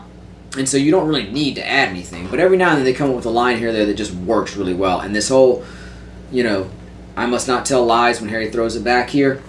Yeah. This little chef's kiss right there. Like, you don't need it. The book's fine the way it is. But if you're going to throw in something, at least make it something that good, Yeah. Okay, I was trying to say, I found a list of those who died in the Battle of Hogwarts. Mm-hmm. Kind of. So we've got unidentified man killed in courtyard explosion. Okay, we don't have time for you to read every one in that much. Oh, there's not that many, trust me. I have a question. If the wand chose the wizard, What is... how did Voldemort how is Voldemort using the other guy's wand? Because that's fine. any wizard with any bit of magical power can direct their magical power through any object. Just not the elder. It just works better for you if it's your own wand that you've been growing and choosing, and you don't even need a wand to do magic. Exactly. Like a wandless Dumbledore could beat Crabbe with a wand. Is an Yes. example that So you could make your own custom wand, is what I'm Yeah, hearing. but you wouldn't necessarily get. Well, I mean, if you're a wand maker, you could, but you wouldn't necessarily get as good a results from it if it wasn't that one that was I just could meant for you. go all around and be like, yo, can I Like have a with wand the that elder looks like a wand, how does that dragon? work? The elder wand It does. It would work, but you have. have to kind of. Well, yeah, but you have to take possession of it. Yeah. In the correct method, but it still can change hands. Yeah, it can't. Oh, and That's what I was look, trying to say. Voldemort still uses it. He just couldn't use it against Harry, who was his rightful owner. He Yeah. still did plenty of magic. with Why it. does it look like a freaking But Hadouken? you said wand That- makers. that's I just not wanted to his say fault. because I mentioned TikTok earlier. I'm pretty sure that the person who played Ollivander is on TikTok now. Oh. John Hurt? I thought he Maybe was not. dead. Yeah, maybe not him. Somebody. Maybe it's some like he. TikTok from the grave? Yep. I may No, not not wrong, him. but I think John Hurt passed away. a Yeah, couple hold on, years I ago. got this. No, I'm Googling. Okay, I wasn't trying to say movie wise. I think maybe portrays him elsewhere, or in some other media. But they were discussing something on TikTok. I could be wrong. I could be entirely wrong about a lot of things. You Google it. Google who played Oliver. Is that and Brian if Johnson? they're dead. No. I'll read my list while you do that. So next was unidentified wizard killed at the quad battlements. Then Fred Weasley. Do you Remus reckon a lot of Lupin. wizards wear boxers? Because Reg is coming in wearing boxers. I wouldn't think that'd be standard wizard undergarments. Yes, he is dead. Yeah, so like I said, I think it may have been somebody who portrayed him elsewhere. John Hurt's good as Ollivander. I don't like what they do with him in Deathly Hallows Part 2, but that's all in the writing. It has nothing to do with his performance. Yeah. He died over 3 years ago. God damn. I'm sorry. So he ain't on January TikTok. 5th, 2017. Yeah, If he is this I get old, it. If you've listened to this podcast, I suck at speaking. That's why I said I think it's somebody who maybe portrays him elsewhere, not movies. like in Cursed Child or something, or Maybe, at the park. Yeah, it could be Cursed Child. Okay, go ahead. One of the books. Okay, it also has the different killed by things. Like the first one was unknown. Are you just possible trying to Death read the Eater. list, or are you actually getting to a certain point? I'm just reading the list. Okay. Oh, okay. And then this one, unidentified Death Eater that dueled with Arthur Weasley. Fred Weasley unknown, most likely either Augustus Rookwood or Bellatrix. Wait. Do what?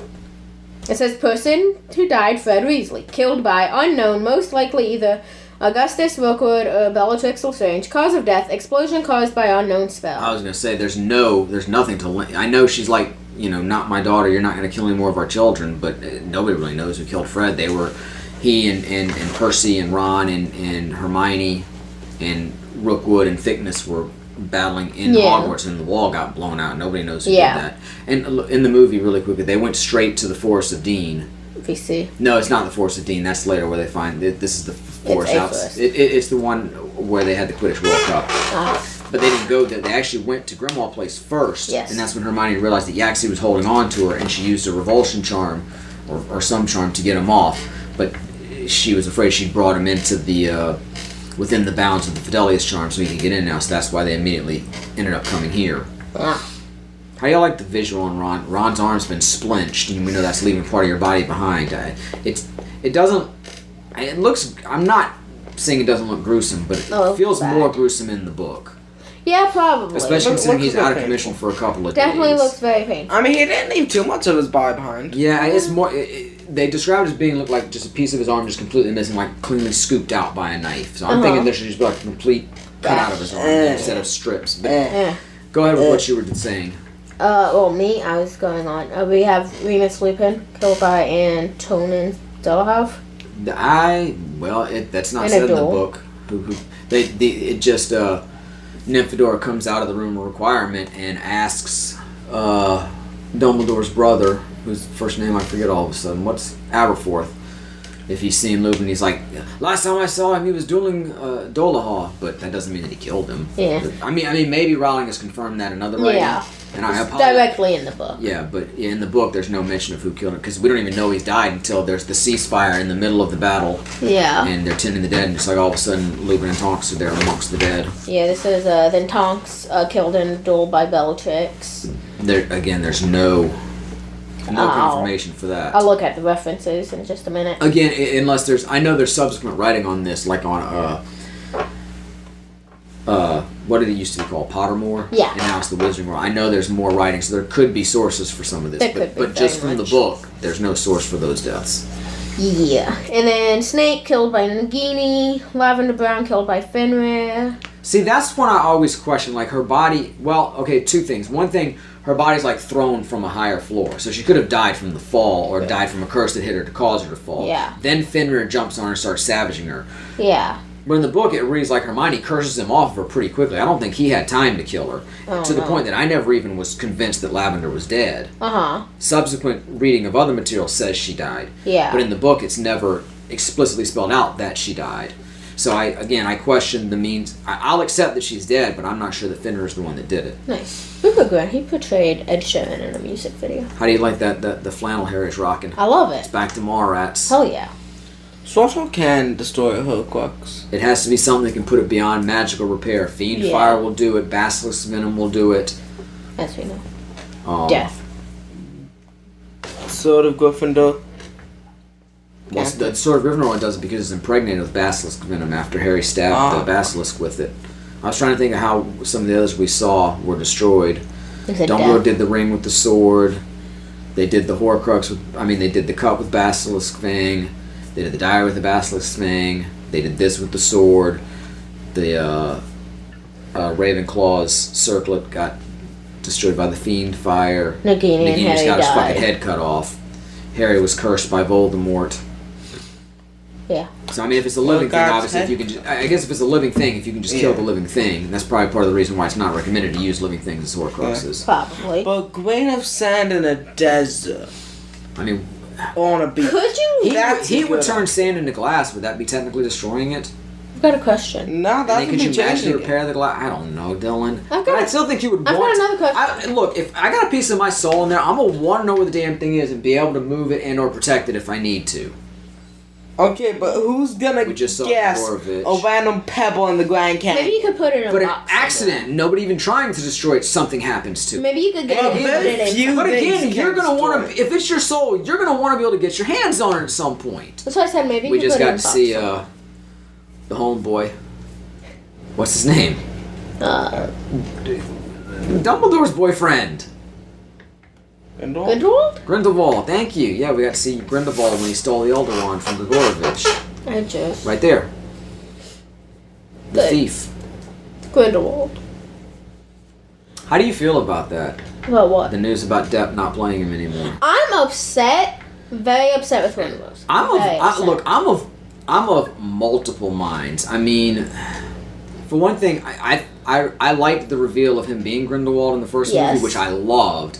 I hated the second movie, but he was the best part of it. Yeah. So going forward, I'm not sure what the movies are going to look like, but also considering not only recent revelations about J.K. Rowling herself, but also the fact that I hated that second movie. I don't even know how I feel about Fantastic Beasts going forward. That's definitely me. I don't know how to feel about the series. And at the same time, I'm not completely sure how to feel about Johnny Depp, who was always one of my favorite actors, but then when certain revelations came out about him, and you start to feel like, but then you hear that maybe they're not really true. Yeah, I'm torn on it. I don't have a real hard stand. I mean, it is what it is, and it's not something I'm going to fucking stand up and try to fight against because it's I'm that big of a personally deal, trying not to think it settled too much since obviously I'm not in the situation. I wasn't there. I don't know anything of what happened between Depp and his ex-wife. But I'm just not there's a lot of evidence that does make me kind of upset with Warner Bros. Decision, and I wish, since they also do movies with his ex-wife, that if they were going to remove him, they should have removed her as well. But She's an actress? I thought she was just a model. She plays the girl in Aquaman.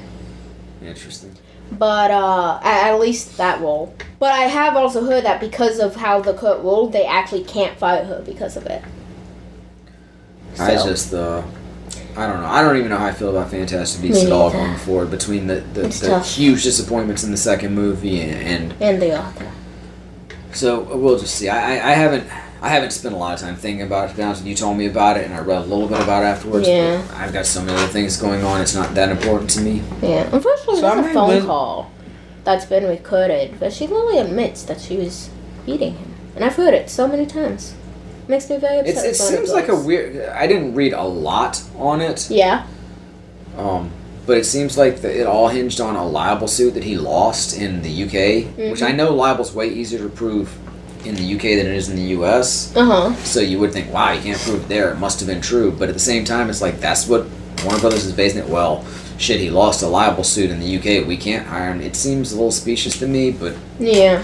I don't know. I don't It's have a the whole. same I don't reason have a whole lot of time to spare for And it. he lost the role as Jack Sparrow.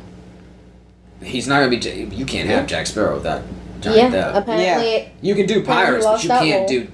I think he lost that role some time ago, actually. I don't know. I hadn't heard that, but again, obviously, I've had other things Yeah, on I've my recently mind. Like a heard lot it. of people, there's been bigger, more important things going on in everybody's lives. But how many wizards do you need to make a light bulb novel? That I don't know. I was trying to type in his name, Like and my one? keyboard stopped responding, so maybe type Oh, you D. mean because the magical energy? Because I Yeah. say like electronics and shit don't work around Hogwarts. That's a good question. That is a good question. Like, But I mean, could you have a Hogwarts- light bulb in Hogwarts? Here's my thing about Hogwarts. That I don't know. I've tried to do the math. I figure if you look at Harry's year, there are 8 students in Harry's house in his year. Only 8 in his house in his year? There's 5 boys and 3 girls. There's Harry. Wow, Ron, that seems there's like Harry, a Ron, surprisingly Neville, low Dean, amount. and Seamus. There's Hermione, Parvati, and Lavender. And the other houses we've seen, the numbers have been there's no numbers that seem to make that seem like it's an anomaly. We don't see evidence that there's only like 2 people in a year, and we don't see evidence that there's like 30 people in a house in a year. So you can assume that's So I'm assuming 8 is a good number. I round up to 10 just to make it an easy number to work with and to allow for error. But even then, you're talking 10 per year, 7 years. That's 70 per house times 4. That's 280 students. How many teachers and staff are at Hogwarts? 20, 40? You're still talking less than 300 people at Hogwarts all total. But I bring that up because in the 3rd year in the Quidditch final in Harry Potter and the Prisoner of Azkaban, they talk about 200 strong cheering in the Slytherin section. So where the fuck did all those people come from? Did the parents come? Did like alumni come and watch? Which is totally realistic because I mean in high school and college sports, of course parents and fans come to watch all the time. It's just never mentioned that way at all in the books, any other place. But it's got to be because there's no way there's fucking 800 to 1,000 people in Hogwarts. Unless Harry's year is a complete fucking anomaly, and again, there's no evidence to support that. But yeah, so I'm thinking there's between 200 and 300 people in Hogwarts. So that's enough to make electronics go haywire. But that's other than like the including Quidditch, light bulbs. other than like the Quidditch World Cup, or maybe the Ministry. Even the Ministry, I wouldn't think there's that many people on hand at any one time. So I would think that's a pretty large gathering of wizards and witches. Yeah. You know, normally you wouldn't have that many grouped together. I always thought this was weird. This like burned down trailer park. That's a lot of trailers. Is there like a fucking hurricane that came through there or something? A fire tornado. Who knows? It's like the aftermath of Hurricane Andrew or Katrina here in the States. Oof. Those. Yeah. But I mean, this works. They are, you know, wandering around trying to find the Horcrux with no real lead. Nice. It's kind of an odd shot on Harry, but I'll live with it. I looked it up. Yeah, the Jack Sparrow thing apparently happened a couple years ago. According to this one article I read, it wasn't by Disney. It was never explicitly said that the allegations and whatnot was why he lost the role. But according to Depp's lawyers and things, Isn't it was. weird how right before Fantastic Beasts 2 came out, everybody was like, "Oh, J.K., you suck. You should have pushed for Johnny Depp not to be in that role because of the allegations." And now it's like people are defending Johnny Depp and going after J.K. Yeah, I mean, part of the reason Just too weird the is way life goes. that, like the phone call I mentioned that was released Yeah, more since. evidence. and No, maybe I'm some not other saying stuff there's no released. reason for it. But it's I'm just saying interesting of how, just, yeah. just to look at it on the surface of this is how people were back then, and now it's Yeah. like a complete And 180. that's why you now. don't do anything until you have evidence. Everybody was pissed off, and J.K. defended him. It's all and about. then It's all about. now it's like, all oh my about- gosh, Warner Bros. How could you do this? It's to all them? about time and perspective and information. It's just. It's Yeah. not that simple. I'm Nothing not in trying life to say is- that people Nothing, would just for the most part, things just aren't simple. They're not black and white. There's so much nuance and so many layers that go into everything. Yeah. And sometimes it's just interesting to sit back and take a look at them. Yeah, it is. Ow. And here's where Hermione has the revelation. secrets. This is actually Talking about the blade. this is right after they heard Ted Tonks, Dirk Creswell, Griphook, Gornock, and Dean Thomas, who were traveling together as outlaws. They were out on the bank. They'd been fishing for some salmon, magically fishing, saying Accio salmon, which is like, why didn't y'all do that? Lol. Because they have trouble with food throughout their, Accio pilgrimage food. here. And the other guys are like, No, you Accio can't create salmon. food, but you can summon it. Exactly, but What does happen? Why don't they It's just like summon broad food in term Hogwarts? like that. I It's know, like that food. would be stupid and just stealing food Was from it some taking random any people. food? technically you're only allowed to do magic so much in Hogwarts. Unless it- you're Dumbledore. So light bulbs seem to work with 3 wizards at least. Yeah, well, I'm saying, I would hope. Honestly, with just these Wait, three you say wizards, they've got- somebody could use a phone call. those aren't light bulbs. Though. Why Those not are- at those least in the house? Those are lamps. The light They didn't bulbs. have light bulbs where? In the burrow? No, in the In the when Yeah, they were Privet doing Drive, the yeah. There was no evidence that small gathering of wizards was enough. But anyway, they just heard them talking, and they talked about how Ginny and some other students tried to steal the sword.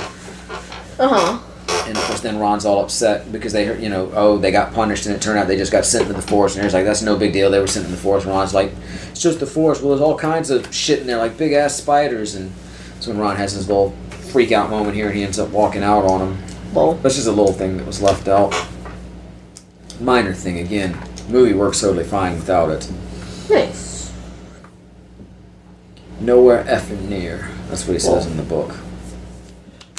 Of course, he's got the Horcrux on, and whenever they wear it, it's they're in a worse mood. Yeah. I was gonna say something and I forgot it again. That's happened like 2 or 3 times now this episode. Accio Horcrux. Doing great. I don't think you can Accio the Horcrux. I think they tried No. that. If you did, Although it wasn't there, so I guess maybe you could. I was gonna say, if you They couldn't did, do it. They couldn't do it in the cave because Voldemort had protections over it. But if it was just laying over there on the couch, you could probably do it. I mean, I guess since you said you have to focus on the specific object. It would have been fucked up if Ron had fucking left with the Horcrux, though. Oh, God. That'd have been a whole different story. To be honest, if I could choose a one Harry power spell to have, it'd be Accio. It is so convenient. Does it have to be a spell? Because we could have some fun with Polyjuice Potion, is all I'm saying. I want... If I'm going to take one thing out of the books, I kind of want the Polyjuice. I mean, yeah, there's a lot of things.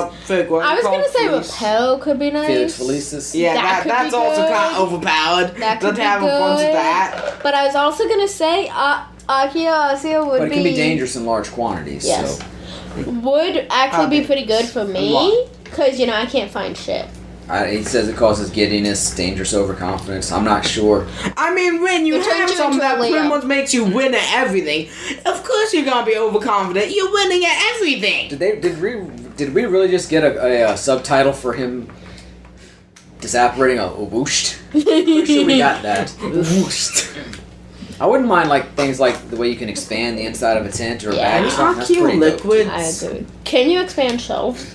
But can you only Accio Can I have an solid? infinite Well, you can bookshelf? expand the inside of a car. So can I It looks like a normal car from the outside, but inside you can sit 4 or 5 people. Are you telling me I can That's make? nice. Can I expand the- this bookshelf? I don't see why not. That's what I'm saying. Are you telling me I can make the doctor's thing? Great. The TARDIS? Yeah, the TARDIS. That's what it's called. Yes, but I just realized another thing you could do. And in a situation like this pandemic, expand the hospitals. They're not taking up more space, but I'm they're thinking giving though, if us you're a more vanish, space. could you just vanish COVID? Because they don't seem to be bothered by normal. To vanish and doing Probably. They seem COVID. to have their own diseases like dragonpox and what did I Spattergroit, stuff Yeah. like that. They don't seem to be bothered by the normal human illnesses. I have So no idea. Guys, can we real quick? You were talking about how great some of the scenes in the books would have turned into movies, like how it's already perfect and laid out and whatnot. So I just wanted to bring up a couple books that would have made great movies, and unfortunately have not been turned into movies and probably never will be. And that's the Monster High, the young adult series, Monster High and the Ever After High books. Oh my gosh, those books, especially Ever After High, those would be some good movies. Also, that the tent looks Vladimir really copies. weird right there. Look, it just seems out of place. Wait, Wait, is she wearing Harry's shirt? Or wait, does she boy. bring her own flannel? No, it's like That's a Harry's different shirt, flannel, yeah. Everybody's got flannel. Fucking flannel, man. Every time we do one of these You commentaries, can't go wrong with flannel. it's forget movie fight. It's flannelized. Alright, Alex, I know what you would take from the Harry Potter universe. Flannel. No, on the low. Ginny's pet. Yeah. Yeah. Pygmy puff. Yeah. Yeah. I wouldn't mind having Yeah. an owl that could deliver anything to anyone. I mean, yeah, that would be nice. Free shipping. Oh my! I need to hire some. This is a nice. What do little they scene. want to be paid in? This is a nice little scene where Harry and Hermione It's supposed to be dance. free shipping. I know I commented on this last time, and I like the song that plays, Uh huh. but I don't get it, man. You could have spent this 2 minutes doing something else that It's actually true. added to the plot. I'm like, we get that Harry and Hermione are alone and they're doing the best they can, but this doesn't really even seem to reflect anything that happens in the books.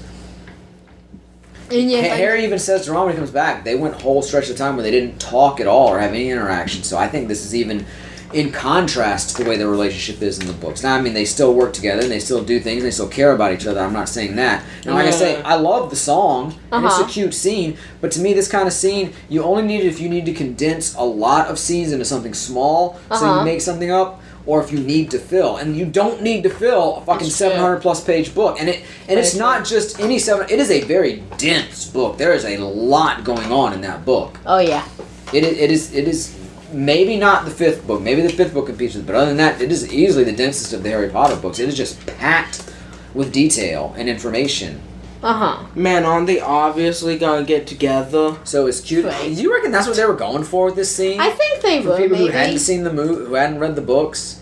I think maybe. Like, that's oh, what they're they gonna were get trying. together. No! It's a great song. I mean, it's a good song. I've never really heard it outside of the scene, so maybe it sucks. 'Cause there are some songs that just sound great in a movie, but if you listen to them outside, you're like, yeah, whatever. But it works great with the scene. And this sound, Yeah, this one's gone. like the song that plays at the end of Harry Potter and the Goblet of Fire, you know. I have no idea what song. Oh, you don't remember? No. Dance your final Oh, yeah, yeah, yeah, dance. Oh, yeah, I remember that. I love that in the movie. I don't know if I'd really just sit around Now listening I'm to on it. Labyrinth. Yeah, definitely. You're right on with that. Yeah. Oh, wait.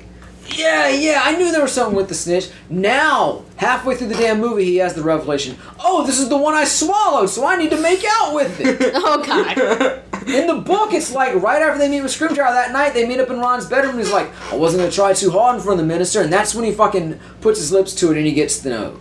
Lol. So why did they save it for fucking 2 hours into the movie? I don't know if we're really 2 hours in, but it's close. I doubt we are. You know, I just want to say feels this, like it. This thing right here, this The rock formation thing, yeah. It looks thing. volcanic to me. Kinda, yeah. Looks like a volcano. I have multiple things to say. It's both nice and really cool and interesting. I also hate it. Does it seem like they're spending too much time there, though? Because they were really Maybe. moving like day after day. Yeah. It Can't seems he like just they've been there a smash the couple snitch days. open? Probably. No. What? He has to use... Oh, the snitch. I don't know. Yeah. Maybe. Yeah. Smash it open. But I was gonna say I also hate it because one, the whole texture thing. I'm iffy about this kind of texture stuff, and also the gaps, the holes. I don't know. It makes me uncomfortable But walking there's a over it. foul They're in sitting. there. They're putting their feet into it. Do they know what's in I mean, those gaps? honestly, person- I assume it's an actual location. I don't think that was made on a I would soundstage. assume. Can't we I would assume so. pussy? Be. I'm gonna find out where the hell it is.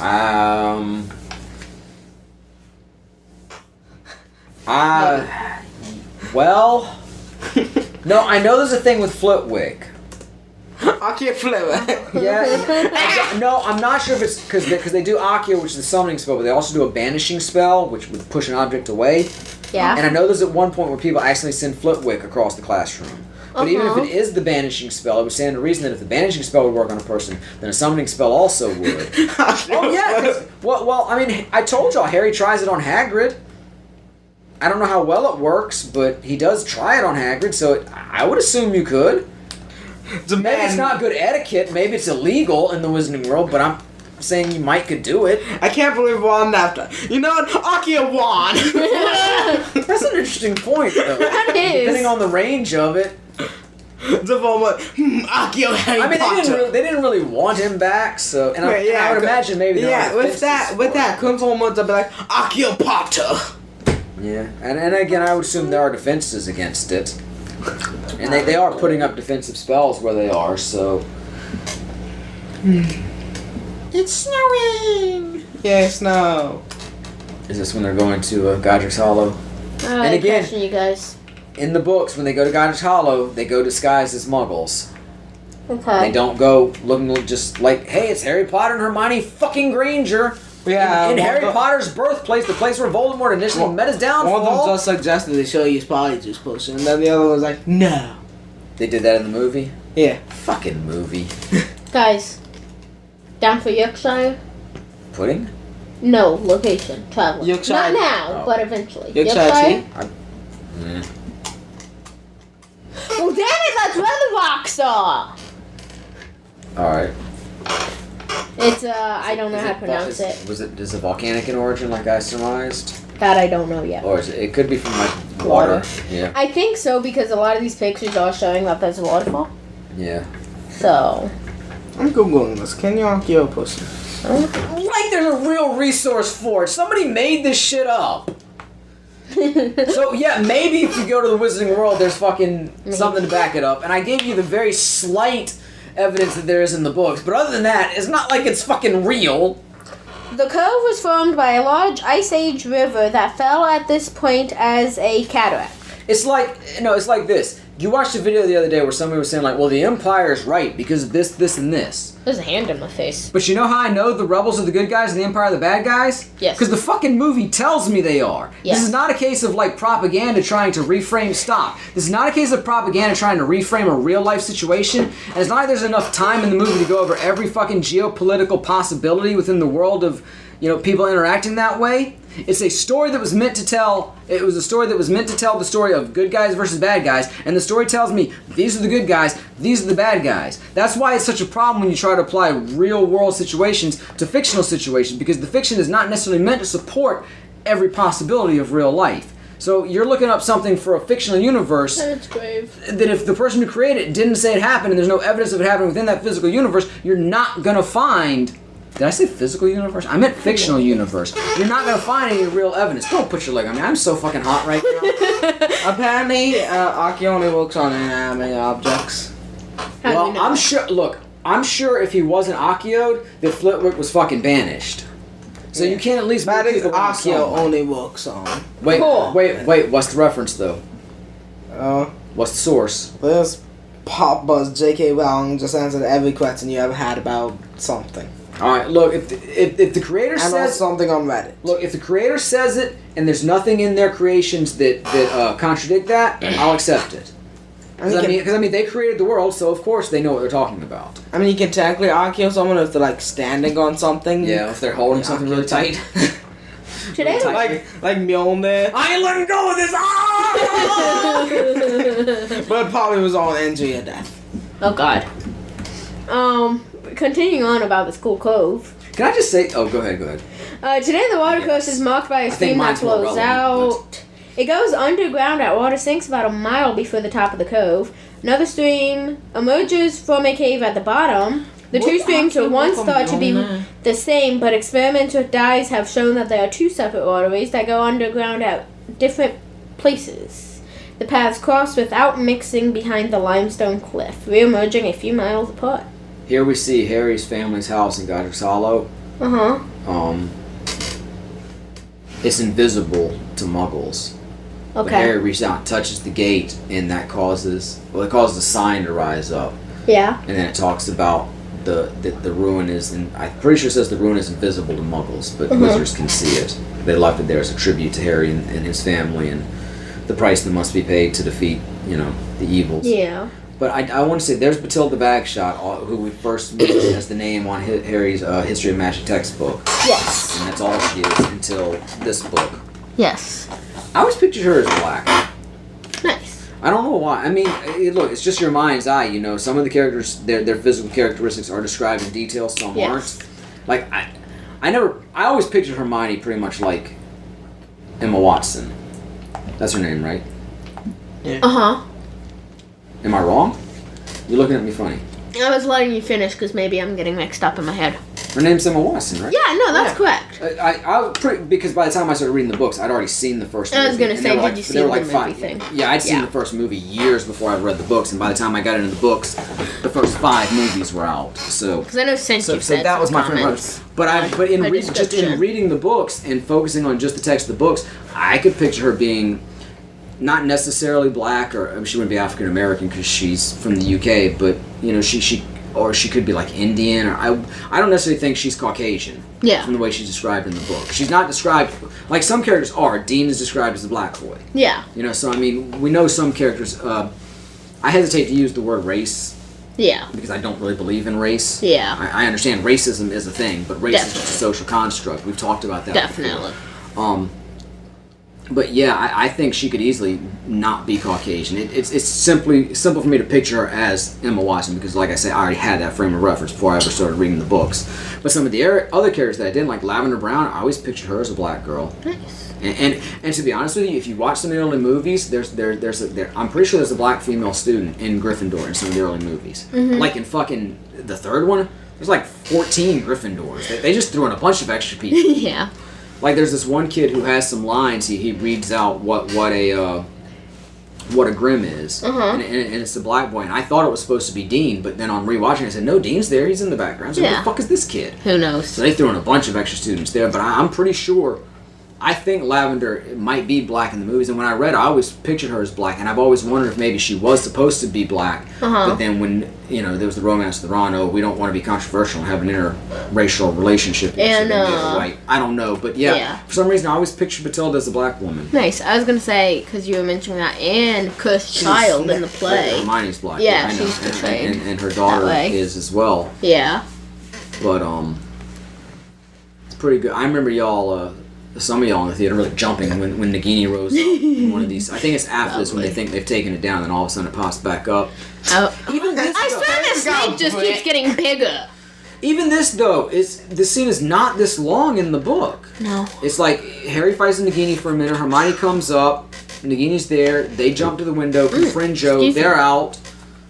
Even this takes longer than it needs to, and it's like the scenes in the book are great. They would have worked. I understand some things work better on the page than on the stage, but for the most part, the way these books are written, it would have played fine. And I'm telling you, the people who love these books would have still supported the movies if they looked just like the damn books. And I think people who were just coming to the movies would have still gotten a worthwhile experience. Yeah. And Voldemort should have been there. Yeah. Nagini called him. He was like right there. He was coming through the room, and they were going out. He watches them, and again, they're still in the guise of the middle-aged Muggle couple. He watches them jump out of the window, twist in midair, and disappear. Yeah. And he's nowhere to be found in the movie. Again, minor complaint, but this looks pretty. I don't think this is the Forest of Dean. I think that's where they go after this. Okay. In the book. Yeah. They may stay here in the movie. Yeah. Because they go to one spot, and Harry's been out of it for a while. And they hang around a little while, and I think that's where Ron actually first shows up to look for them when they first say his name, because Harry wants her to repair his wand when she accidentally broke it. She's like, remember Ron's wand, and that's supposedly the first time they said Ron's name since he left, and that's when the Deluminator, was going to lead Ron back. Which that's some hellacious foresight on Dumbledore's part. It's Dumbledore. And did it always do that, or did he just do that, and then he's like, Mr. Weasley's probably going to flake out on them. I need to give him a way back. Maybe he'll get lost. I can use this Deluminator. Okay. It can be repurposed, and I can pass that along to him without anybody being too suspicious. Yeah. Okay, I just want to read this last bit about this cave thing. And then I'm done. It's just the last bit. By the way, this is coming from Wikipedia. But it says, the system is estimated to be about 50,000 years old. Cave divers have explored about 1 mile. And it also says, the cave systems usually carry away any water before it reaches the fall. However, the cove temporarily became a waterfall for what is believed to be the first time in centuries on December 6, 2015, after some heavy rainfall. So it's probably only a waterfall on that one day. So that would have been like 5 years after this movie came out. Yeah. I have a new question. Alright. Do you think Mjolnir would be accurable? What do you think Thor is doing? But I mean, not only by worthy people. Well, after do you think non-worthy people could have? No, because after Odin this did is just that, as big a problem as trying to apply real-world situations to fictional worlds. Now you're applying 2 different fictional worlds who have their own rules, so I know. I feel like magic has to... I mean, anyway, Odin has to respect magic. Magic has to respect Odin, and I think it's a form of magic that Odin used. Universe, he's like, some people call it magic, some people call it science, and my world is both. Yeah, But I just want to say that it's something that Odin did. I think the Asio situation. Which one is it? Isn't it Akio? I've heard it both ways. Exactly. So I'm not sure. Well, whatever. When I first read it, I think I read it as Akio. And I think in the movies they say Akio. And then in Jim Dale, in the audiobooks, he says Asio. Awesome. There's some configuration like that where in the movies it's one way, and I think that matches up to what I always read. But then Jim Dale reads it differently, or else Jim Dale reads it the way I always heard it, and the movies say it differently. So again, I don't. It's just like with Voldemort. Well, that always confused me because she was supposed to have been working with the filmmaker. So why didn't she communicate? That's how his name was supposed to be pronounced. Why'd you put a T on it? Well, to fit Tom Riddle, because it comes from Tom Marvolo Riddle. So Tom Riddle was sitting there like, fuck, I have a T left over. It's gonna be silent. Nobody's gonna notice it. It's a fucking silent T. The only reason for a silent letter. No. But The only two reasons. no, for a it's the currency, the nuts. I always K-N-U-T. I always read it as nut, but in the books, Jim Dale calls it a canut. And It should be pronounced canut. And I'm not sure if and maybe that's the proper British pronunciation for something with the K and an N. I don't know. And in the movies, I don't know if they ever even mention the nuts. So I'm not sure. I have something to say because I like learning language things, so I just want to point out that I've noticed in a lot of like European languages or whatnot, usually the K is pronounced. And I'm pretty sure I've actually read that some of our words that no longer use their K originally had their K's pronounced. And just at some point we're like, nah, we don't feel like saying K. Pass me that I knife? can't believe you're not bringing up the silver dough. Snape's Patronus and Oh, Lily. Yeah. That's another thing. Always! He's like, you never saw him cast the Patronus, did you? It was a dough like my mother's. He loved her for his whole life. Yeah. Fuck, I love all that shit at the end. Patronus would definitely not be. Ripped it out like ripping my heart out, man! The only thing Patronus could do is like send a message to someone. Or guide you through a snowy wood to... Well, yeah, but... Or make you realize that you're supposed I to don't think travel. that's very useful Or in real defend life. you from Dementors. Yeah. Dementors aren't in real life. Okay, so I'm only So what does that gotta do one with thing. We could, though. Well, Reed choose. I never said I'd choose it. I was just pointing out Yeah, no, the I was significance saying- in the movie. Yeah, he was just pointing I'm out saying that it'd be might useless a to bad choose. choice. I mean, if we have this magic, maybe we do have Dementors. I mean, if you got Dementors, you need fucking Patronus. Yeah. that's true. You need Patronus Potter on your side. Is he, So wait, is why he can't jumping he in the opt you frozen episode? water? Because it won't come to him. Because you have to take it under... you have to put yourself out there to get it. I was trying to think of the actual phrase. He has to take it under conditions of need or self-sacrifice. I don't remember the actual And why the word. frick did he keep the Horcrux on him? Yeah, that's the same thing Ron asked him. It's like, why did you go in there with that on? You bloody idiot. I'll take off my shirt and everything, but I'll leave this on. Right. To be fair, he does need to protect it, but... I Big got brain. multiple things. I want to ask, is he not afraid of losing his glasses while underwater? I think he takes his glasses off in the book. I think that's specifically detailed, but I can't guarantee it. I'm just wondering because I feel as though if I Because I went think when he's underwater, my first glasses looking at would Ron, come he's off. kind of blurry and he has to put his glasses back I on. But feel as I though- may be misremembering that. I feel as though I remember that. But also I was gonna say because when I was mentioning the K stuff, I was specifically. What? Specifically, I'm sorry. I literally just stopped thinking in the middle of that word. So I'm going to give my presentation now on nuclear physics, and I just Oh, I'm so sorry, I stopped thinking. Starting my life right there. Yeah, specifically, I was thinking about the word knife, which is knife in Swedish. So when he's going into this water, I thought, how did his glasses end up out there? That's a good question. But it made me think, when he was going into the water, apparently it's a common thing in Sweden, like a common challenge thing, that, middle of winter and it's cold AF to actually just go in a bathing suit and dive into a river, come back out. Yeah, it's like the polar bears thing. Like People that. do that. Yeah. It's, part of me's tempted to do it, part of me does not want to take the chance of that. I feel like I'd like to do it, just like in like the polar bear plunge or something. Or some people do it for charity. Yeah. I could do something like that. Yeah. Hell, I'm the one that goes out in the snow in my underwear every year. True. When I was Close. Why younger, him on destroy the freaking Horcrux? I realized / learned that the older I get, the more I want more clothes on in the winter. Like, the colder I seem to get. Like, It I don't seems know to me why. like I've gotten, not as older, but we moved to a slightly colder state, not much colder. Why? It's Because a they need little to colder open in the it? winter where we live now than where we Yeah. used to live. So I feel like I got a little more used to the cold Yeah. Am I... over the last few years, but I want to ask, am I the only one who feels like it's getting warmer each year in winter? Like, I feel like each winter it gets colder later, we're getting less snow. I'm sitting here like, you have heard of this thing called global warming. yes! But like, it wasn't that noticeable, and now that we have like this weather, I'm noticing it, I'm like, what the freaking hell, you guys? So why did they need to open it? To destroy it because you couldn't pierce the outside yeah. casing at all Why Yeah. not? because it was impenetrable. You had to get to the gooey center. The gooey's there. Yeah. Well, it's a gusher? It's like breaking open a clam, you know? You can't get through that shell, you gotta It's open it literally the up. shape of Wonderful. There's Voldemort's special gusher.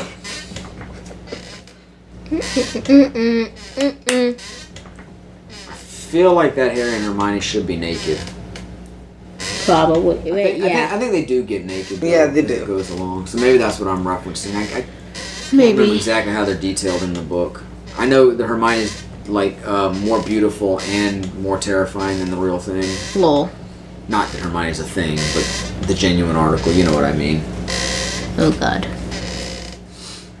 I don't have things to say. I'm just making noise. No, this is pretty conversation. spot on. This scene's not that bad, really. It's not too movie-fied. It's pretty spot on. Nice. I feel like yeah, there they are. There's the naked makeout. Yeah. You see, there's why they had to have the scene earlier. The older Harry and Hermione. Ron didn't say that. Yeah, I was gonna But say with this, that's just even more useless. She kind of looks like Poison Ivy right there. Okay, But then they could build I'll that go with it. Harry and Hermione have kind of relationship. So then Ron could be like, no. So he just like chopped with the sword, but in the book he stabs both sides of the locker. Yeah, Chop. I'm having Chop, trouble chop back, finding get Well, knocked forever. Lol. With this sword, we'll destroy Horcruxes. What word were we talking about? Well, Nuts. welcome to Forest and Magic. People sitting down after destroying an evil object. Only 3 to go. Well, technically 4, but y'all don't know that yet. Would have been Guys, fucked if Harry couldn't have found the tent, though. Like, well, now we're fucked. real quick, I think Harry could actually see through the magical defenses because he was a part of them being cast, but that's not really properly explained. Look, I found Ron. He's just wandering around the forest. Yeah, it's a found in a bush. He fell out of a tree. Interesting. Hey, he saved Harry's life. No, this is straight from the book, man. She does not react well to him being back. Even when Harry tries to tell her, she's like, I don't give a fuck. He walked out on us. Yeah. Running him right into the tree. They're in the tent when this happens. Everyone's scared of Hermione. Reasonable. Harry has to cast Protego in between them like she did to he and Ron when he Nice. left. That's not in the movie, I don't think. I don't know. Real quick, I just want to say, Wonderful this is coming source. from Metro. I don't know what their source is necessarily. Because I didn't click the article. It's just the first thing that popped up on Google. I looked up the thing about the word nut, a knut, Oh. and I just like this sentence because of our podcast. So it says, according to the LexiCon, the coin is actually pronounced as knut. So according to us, the thing is I pronounced mean, knut. it could be, like I say, I'm not sure they ever even say it in the movie.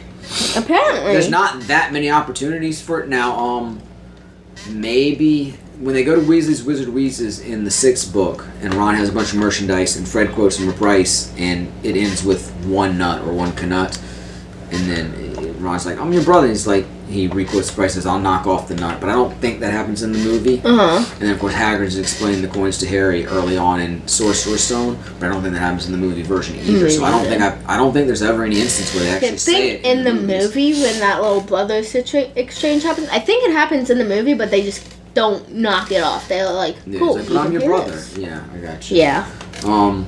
I hate that fucking movie too.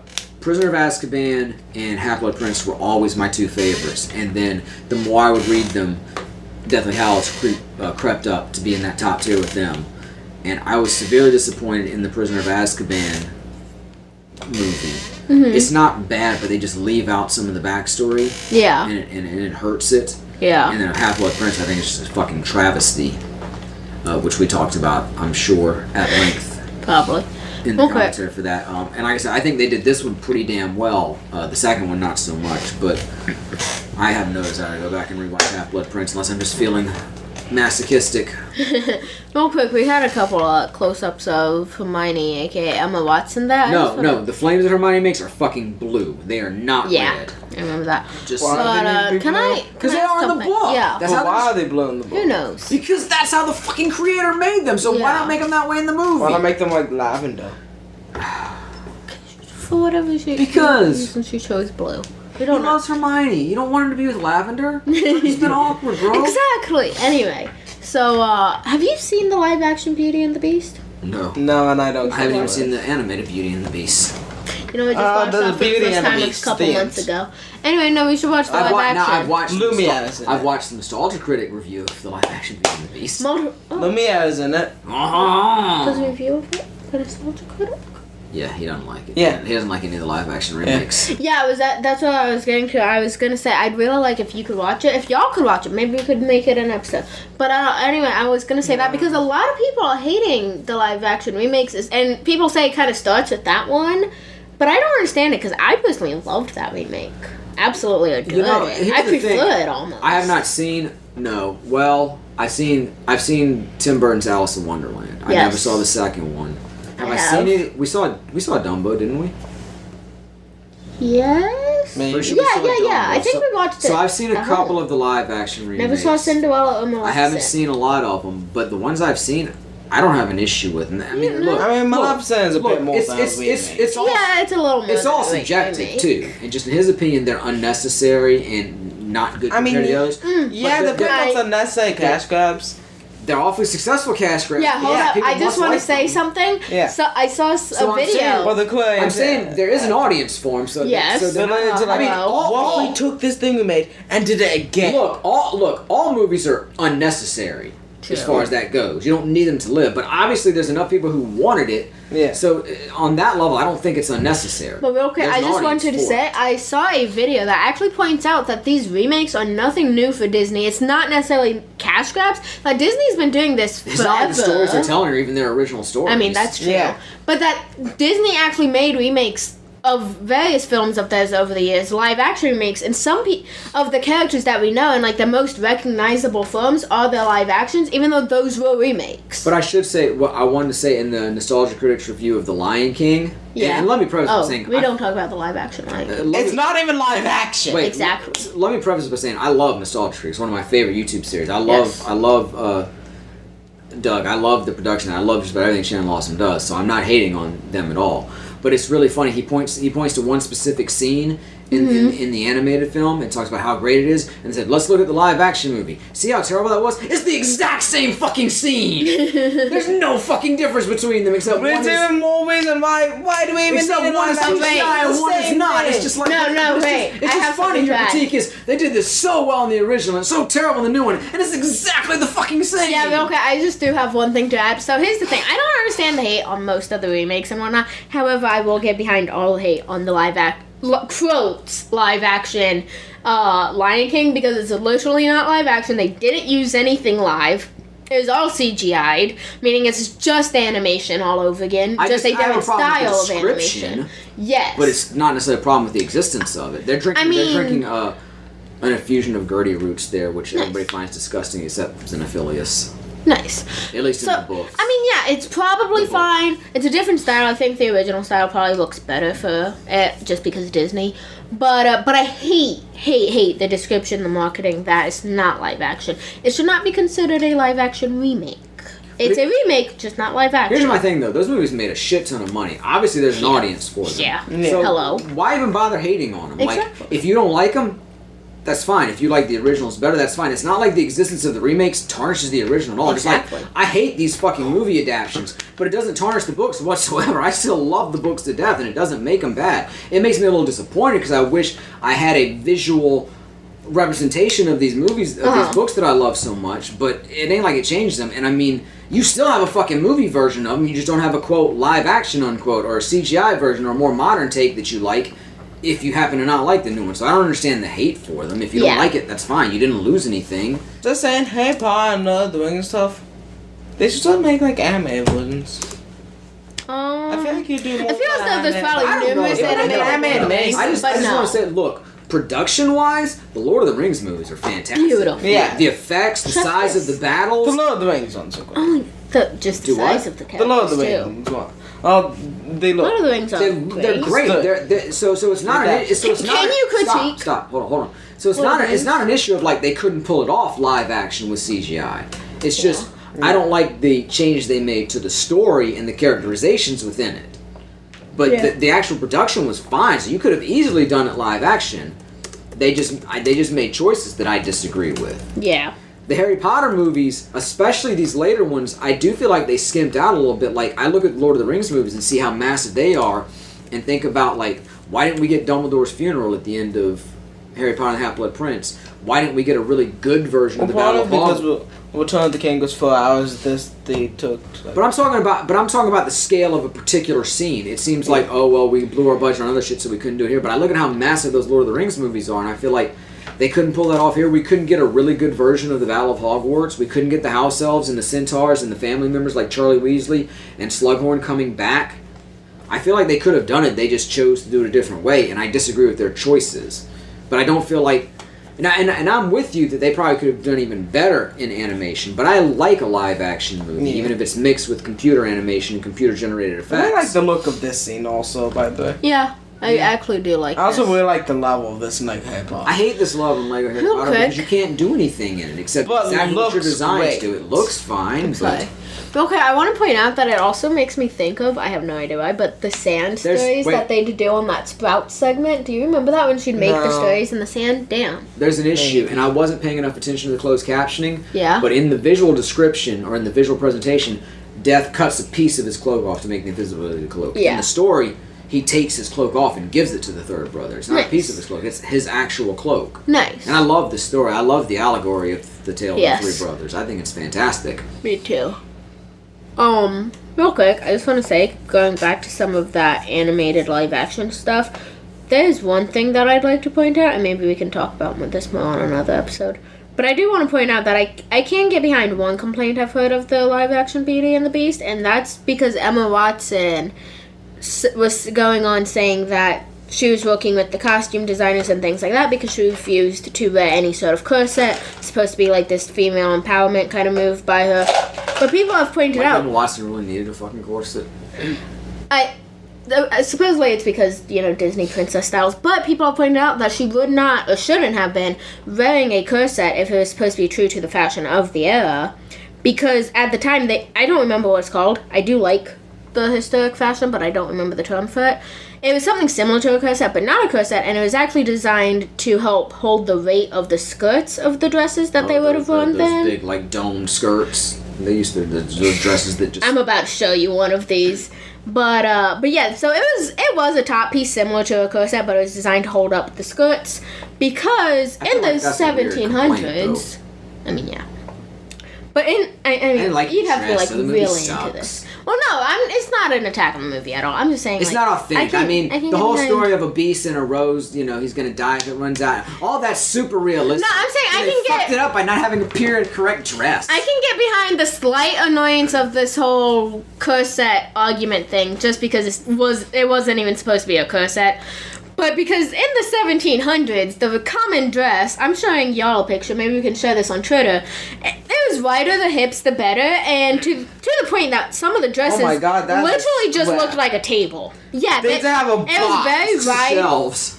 very wide on the sides, but like flat in the front and back. Some would have been a little round in the back, but pretty much you just had almost. You could have an entire meal. Yeah, just walking around. Some dresses weren't as dramatic as the others, but they got pretty dramatic in the 1760s, especially, which is the decade that Beauty and the Beast is known to take place in. So that's a fun fact for y'all. You want me to just take this table to? Yeah, to make me look great. You could like give rides to little kids or something on that. You know, I wonder if that could have helped been part of the design. Like, I need to be able to carry my kid. Of course, this was more nobility and royalty. But just real quick, they were carrying the kids. Can we also agree that the stone is the lamest Deathly Hallow? I mean, it helps Harry out a lot I mean, when used properly. You know, just because I mentioned that, would anybody like a fun, random ass fact that involves kids and royalty? No. And history? Okay, well, here's a fun fact. So it can't be 100% He's gone cold and wandering. I got stone. I got out of bed. I got a walk. That's cool. That's all I found thing. I got a walk. I got a cloak. I got a walk. Wait, no, you said rock twice. I got a wand. I got a cloak. I got a rock. But no, I mean, look, it works like a Patronus for Harry. It helps steel him. It lets him commune with, people he thought long since gone. It enabled his self-sacrifice. It was very important when used properly. But yes, just as an object taken solely by itself and not part of a trio and not, used for the greater good, not to steal a phrase from Grindelwald. But yeah, I suppose. Yeah. Although Harry seemed to like the idea of when he and Hermione and Ron are all like, it's obvious which item you would take first. They all say something different. Hermione says the cloak, Ron says the wand, and Harry says the stone. So Harry seemed taken by the idea. Yeah. Going back to that one. And that's why Hermione got not necessarily fact. Disclaimer, not necessarily fact. She wants to see what he'd do with that wand. You reckon when wizards talk dirty, they're like, put your wand in me, baby. Oh, God. I don't know. I've seen so many bad pickup lines based off Harry Potter that none of them are good I don't think anymore. that's a pickup line. And that's a pickup line. Well, no, you know what I meant. Pickup line, dirty stuff, Valentine's Day cards for adults, etc. But anyway, going back to this really random thing that I learned today is that, okay, so you know how commonly nowadays women give births laying on the backs. Okay, why are there so many Death Eaters? There were 2 Death Eaters. Because movie-fi, remember. There's 2 Death Eaters. Movie-fi. That's great, too. Even though it's in an It's a movie I do super like fast. this scene. And for some reason flying around. And why are they fucking smoke missiles? And why are they flying around? We don't Yeah, know. nobody should be able But to he's fly. in flannel now. But Voldemort and Snape. Everybody of the main 3 here's have an one issue, flannel too. now. In the book, the 2 Death Eaters show up because, backstory. Luna has been kidnapped because her father was printing stories supporting Harry Potter. Yes. Now Harry's shown up on his doorstep. He contacts the Death Eaters thinking he can trade Harry for Luna. The Death Eaters show up at his insistence, even though they don't really believe Potter's there. So Hermione comes with the idea to throw the cloak over Ron, blast open the floor long enough for the Death Eaters to see her and Harry, and she also modified Xenophilius' memory, so he couldn't reveal anything. But that way the Death Eaters see Harry there, but not Ron, and then they get out of there. That way they protect Ron's family, so they don't know he's with them. She's not too worried about revealing herself, because her parents should be pretty well taken care of with their memories wiped and being off in Australia with new identities. In that way, hopefully they won't punish Xenophilius or even Luna too badly, because look, Harry really was there. We don't get any of that in the movie, which... Yeah. I don't know. I mean, I'm not watching the movie with the sound. I'm just sitting here poking fun at it, talking about a bunch of other stuff. I don't really remember thinking that hard about it when I watched the movie the first time, because I really did enjoy the movie the first time I saw it. But when you really break it down, I feel like that's something that's really missing, because that's not even a case of, well, maybe it happened off camera, we just didn't see it, like with Hermione's parents going to Australia. And Dylan even said there was a little mention of that. But, Yeah, they said something about Australia. This is a case of it's just flat out not there. So it really is... I hate to say a gaping hole because it's a small plot point, but really it does seem to put Xenophilius and Luna in danger. Yes. And I feel like I like the way it played out in the book. And look, you could have... Even this right here. This chasing doesn't happen in the book. No. They're back in the tent. They're fine. Harry gets overexcited, says the name Voldemort, even though he knows it's been tabooed, and it breaks enchantments. Yeah. And that's when the Snatchers show up. And it's a pretty quick scene. They get him It's a little longer when they're talking them over and they find the sword and they're like, could this be Potter? Is this the Muggle, traveling with him? Oh, there's old Grindelwald. Nice. Did you know Voldemort's come to see him in his prison at Nurmengard. Yeah. Did you know that in Sweden, the W is not W. It's actually called double V, and it's pronounced like double V's, and isn't actually very common. I do know in like some language, I think it's Spanish. It's like W. It sounds more like double V. It looks like double V. Why do we call it W? I don't know, but I want to say it's Spanish. I've heard like a website like W. Yeah. Dot. It's not dot. I apologize. I can't remember the Spanish word for period, but yeah, because I think they say period, not dot. Okay. So I think it's Spanish, if I'm not mistaken. I remember and nice. That sounds like double V, because you're right. The way we write it looks more like unless you have my handwriting. I have seen rounded versions of it, so it's either or. Yeah. Anyway, real quick. Scabior right there, Finrod right back holding Harry, both in the book, both canon. Yeah. The stinging jinx on Harry is canon because Hermione wanted to disguise him as long as possible. Man, good thing his hair hurt his forehead. Well, they can see it when he goes to Malfoy Manor, but it's stretched tight, so they're like, is that the scar? Maybe, maybe not. Yeah. Okay, can I just really quickly finish this fact that I was trying to say earlier? Water. Nice. Yeah, go ahead. So you know how, of course, nowadays it's very common for women to give birth on the backs, correct? Even though that's not the best way to do it, supposedly. Well, there's multiple reasons why this may have come around, because apparently it started to change around the time that King Louis XIV was king. And, of course, some of it is because it made it easier on doctors to be able to assist if there were problems. But also part of the rumor is that he had his wives give birth that way because he was sexually into it. Into, like, watching the birds and whatnot. So instead of them traditionally using chairs like they would have back then, he had them laying down, and eventually it became more popular. It's an odd fact to throw out in the middle of a Harry Potter film. It came up somehow earlier. I was saying something, and I remembered it. Why are we talking about these odd facts now? Now you're getting rid of making jokes about Charlie Brown, do y'all remember when I had a Twitter minute? You got a random fact minute this episode. That. And then you get random fact minute. We had the high five for a while, then we did like the this Twitter minute. Yeah. We don't have any gimmicks right Charlie now. Brown and the Nope, Deathly this episode Hallows. you got random facts. That's my favorite Charlie Brown. Or Charlie Brown and Bellatrix. the Deathly Hallows. God, I love Bellatrix. Y'all love Bellatrix, right? I hate her. Nah, I love her. She fucked Voldemort. It's true. I mean, if Cursed Child is canon. Spoilers, I'm sorry if you haven't read it or seen the play. I mean, it is canon. So, Yeah, I mean, it is. we don't know how it happened. We don't know if she got him drunk on some elder wine one night or if he just wanted to continue his legacy or what happened. But the Cursed Child in question is Voldemort's daughter. Can Voldemort get drunk? Can he get drunk with, like, only 1/8 a soul? I don't think a soul has anything to do with getting drunk. It's about the amount of alcohol in your bloodstream. So your soul has nothing to do with being able I mean, it has something to do with having a nose. I mean, that's true. Just saying. So maybe something's gone wrong. Drunk. You don't know that. That's my... Wait. Draco's mom, she has the black hair in the front with the blonde hair in the back. In the book, she's just all blonde, but this is sort of like a Cruella de Vil look. Yeah. I'm not fond of it. I wish I didn't get a good good look at it just a minute ago. Narcissa, who Bellatrix refers to as Sissy.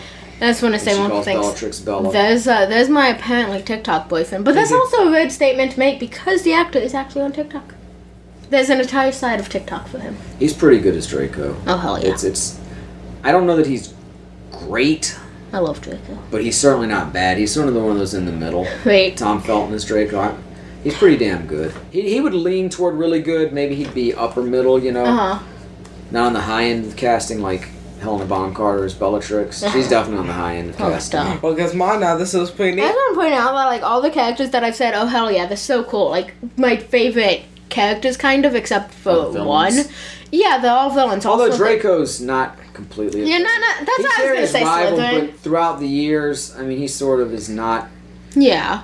He's not a great person or a good person necessarily, but he's not exactly all bad either. Exactly. Which I like. I appreciate characters who have nuance. And then you get to the movie version of this, and a lot of times they take a lot of the nuance out of the characters. They want the characters to be one note. Ron's the dumb one. Hermione's the smart one. Harry's the passionate one, you know? Yeah. They can't... You know, like, Ron's the one who knows what a mudblood is in Harry Potter and the Chamber of Secrets. Not Hermione, but in the movie it's got to be Hermione who knows it. Yeah. I hate that because it makes sense that Ron would know because he's grown up in the wizarding world. I know Hermione took time to learn as much as she could, but like a vile swear word, would she necessarily pick that up in a textbook? No. No. So I mean, it makes sense that Ron would know it. I Yeah. think. What is her name? Ivana Lynch, I think is Luna. Sounds right.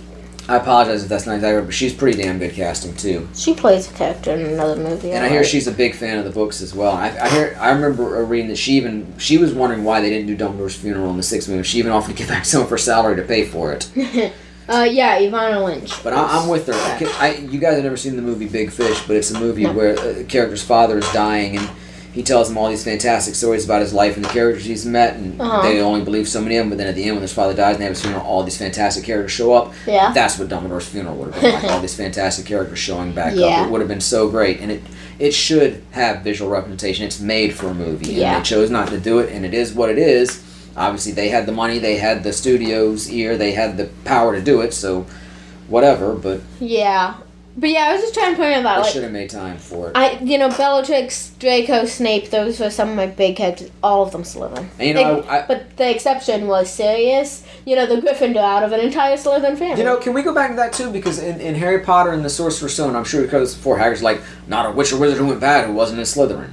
Except Sirius. At that point, he still thinks Sirius is a bad guy. And in reality, Wormtail is, so either way, you have a Gryffindor gone bad, but...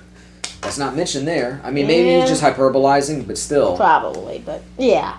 And here's Dobby coming back for his big scene, which again, it still means a lot, and I still get teary at it, especially when I read about it in the book. But even in the movie, it's done well.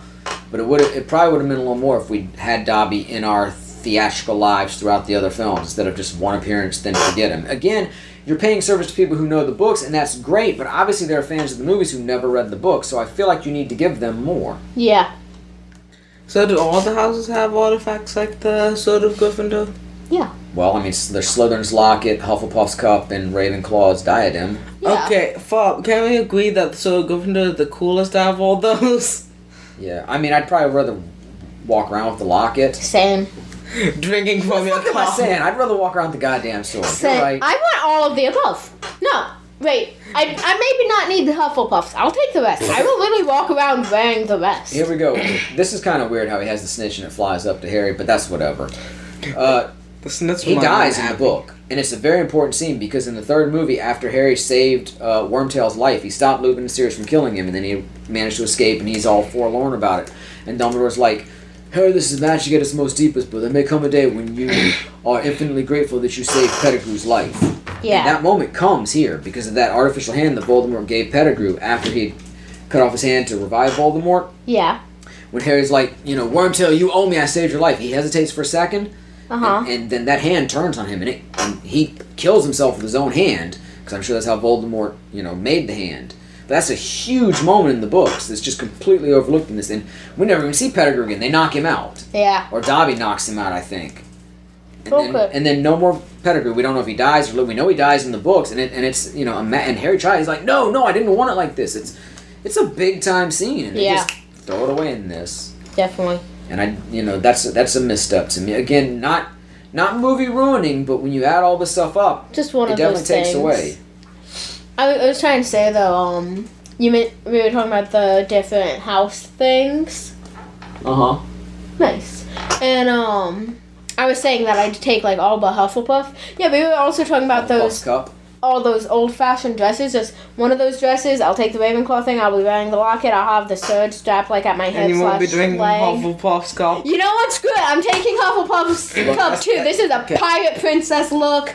I'm drinking. I've got a sword. Lesbian shit. Okay, That was a take great Hufflepuff. smarmy look on Lucius's face. Just when it's like, we got you now. Oh yeah. Really, I mean, I guess it's performance to be sure. Dobby unscrewing the chandelier, that's in the book. Give me a second. I'm almost done. You guys, thanks. Thanks for not moving. It falls on Hermione and Griphook in the book. Nice. Now, biggest moment in the book, movie, whatever. Harry takes the wand from Draco. Yes. He becomes the master of the Elder Wand right there. Yes. Such an important moment. It seems like a throwaway moment, but everything hinges on that. If Exactly. he didn't do that, would he have beaten Voldemort in the end? I mean, come on. No. Debatably.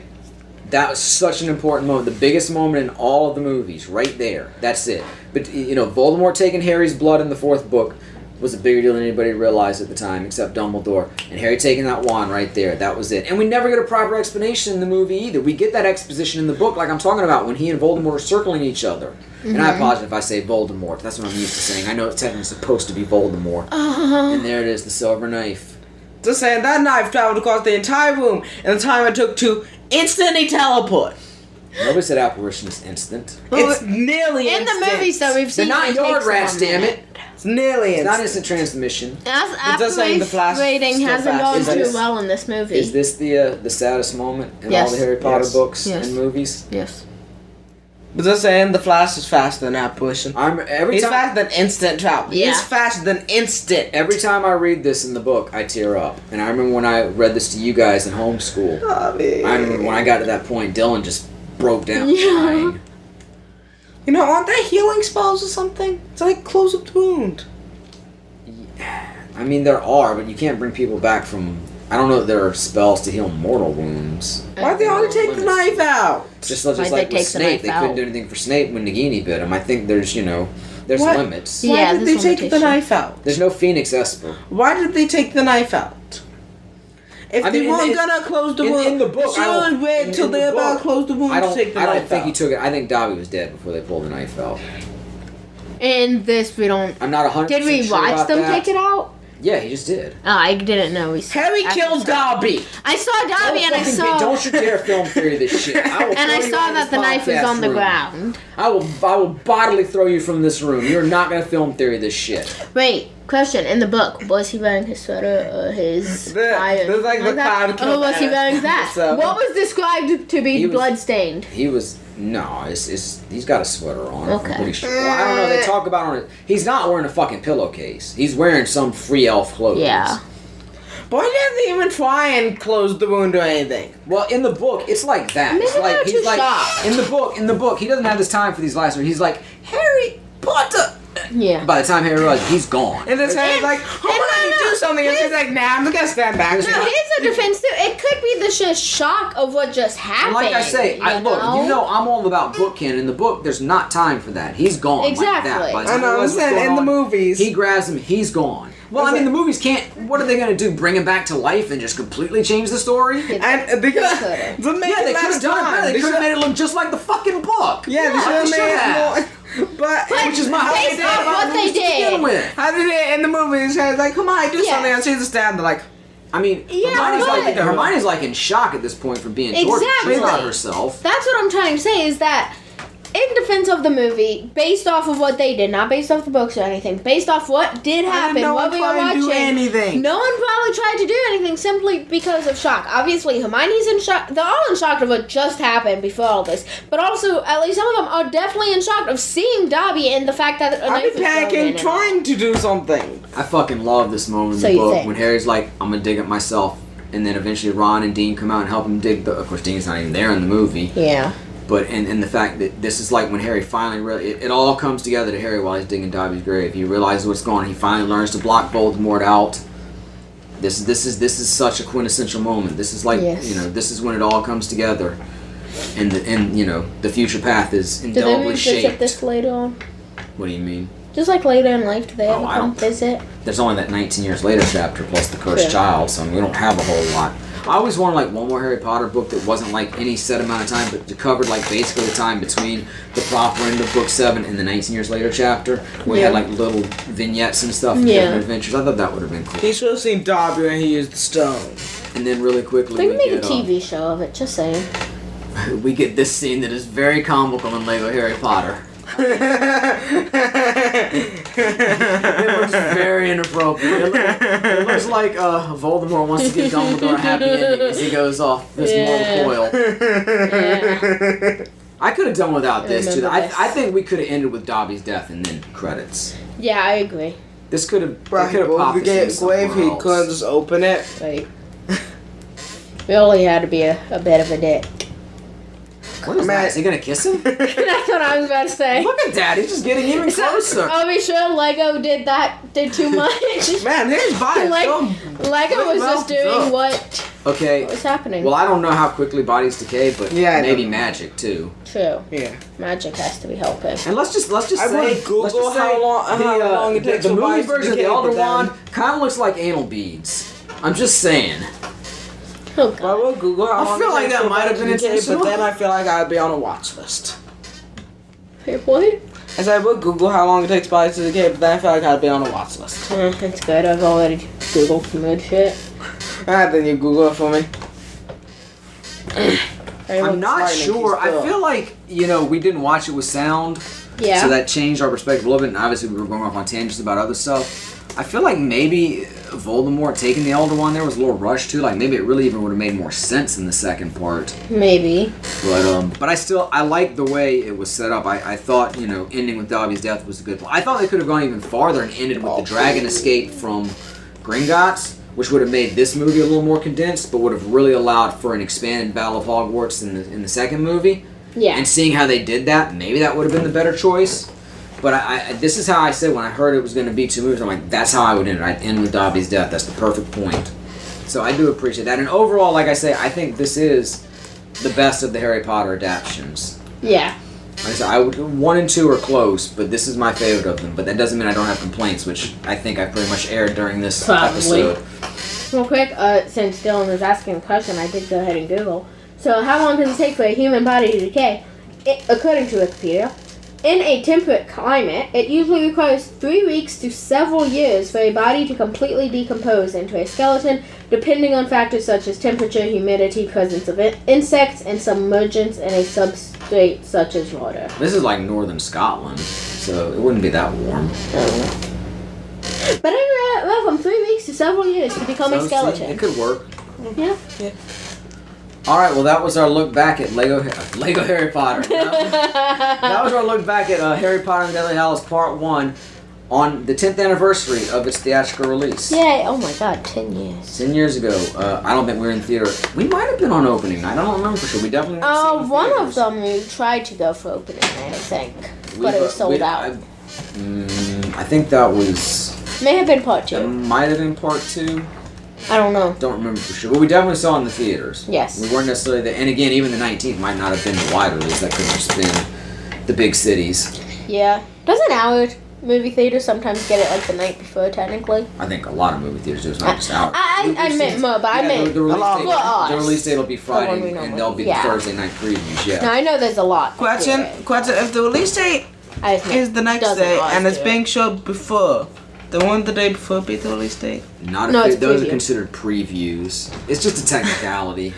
Technically, Hey, it shout out- released Warwick Davis. Shout out to on Warwick the day Davis. that Something. preview. Warwick Davis played Griphook in this, of Everyone. course. Warwick Davis is Warwick Wicket Davis the played Ewok, everyone. and a host of other characters from the Star Wars movies. Been in every Star Wars movie since Return of the Jedi.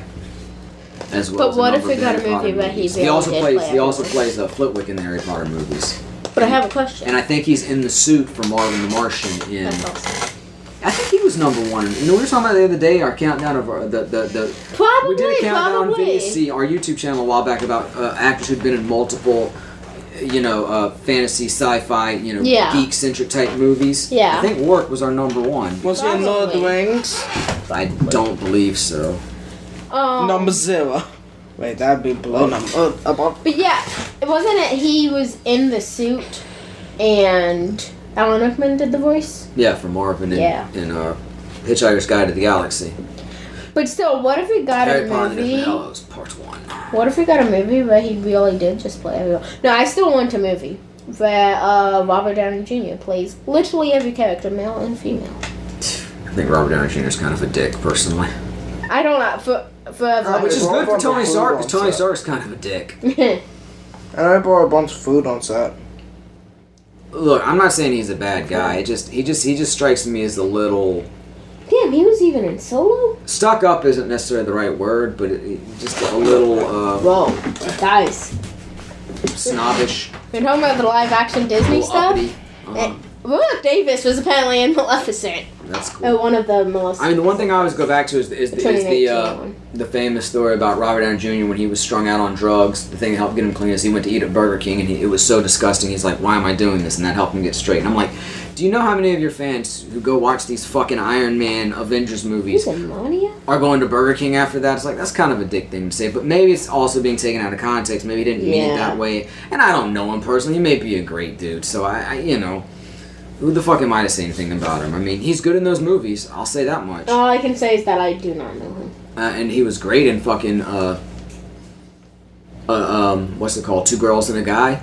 That's an awesome little movie. Check that out sometime. Willow, that's something you've talked about. Willow's, yeah, we need to watch that together. Yeah, Warwick was the star of that. That's where I first heard of Val Kilmer. I know he was in Top Gun before that, but I've never really seen Top Gun, and I knew Tom Cruise was in it, and that's about it. Nice. Even though I'm age appropriate for it, it just wasn't one that was a big thing for me personally. Somebody has a last name where literally if you added an S it would become husband. This is definitely a big thing to me though, Harry Potter and Deathly Hallows Part 1. Cause yes. Love this series of books. This, you know, on any given day might be my favorite in the series. I tend to put them in tiers like this, Book 3 and Book 6, that's my top tier. And they're all fantastic. And anytime I list my favorite books, I try to just cheat and group these all together. A, it's tough to separate them. B, if I didn't, they would just take up, you know, they're not my favorite book. Fear and Loathing in Las Vegas is number 1, but then the next 7 slots would all be Harry Potter, so. Yeah, I understand that. Dylan, you want to come back for the wrap-up or what? What man is on? I'm trying to vamp out here and you're nowhere to be found. Do you want us to wrap up without you? I'm here. Okay. Guys, during this podcast, I've been typing various things, and every time I've had to type one of the words, like where the E-R-E words, I've always added an R at the end, and I have no idea why. Like there? Yeah. Here? No. It's like, that's not supposed to be there. It's not supposed to be there. Dill, you got anything you want to put in besides that well-timed joke at the end of this episode? Nah. Lexi, you good? I believe so. Alright, cool. Well, that was our relook at Harry Potter and the Deathly Hallows Part 1 on its 10-year anniversary. Thanks for joining us on this journey, and make sure you come back this coming Sunday when the conversation will continue. We'll be talking about WWE's The Undertaker on the date that he is retiring, apparently. Yeah. But anyway, until then, I am and will continue to be Maddie. Lexi. Dylan. And this is LexiCon concluded. Bye.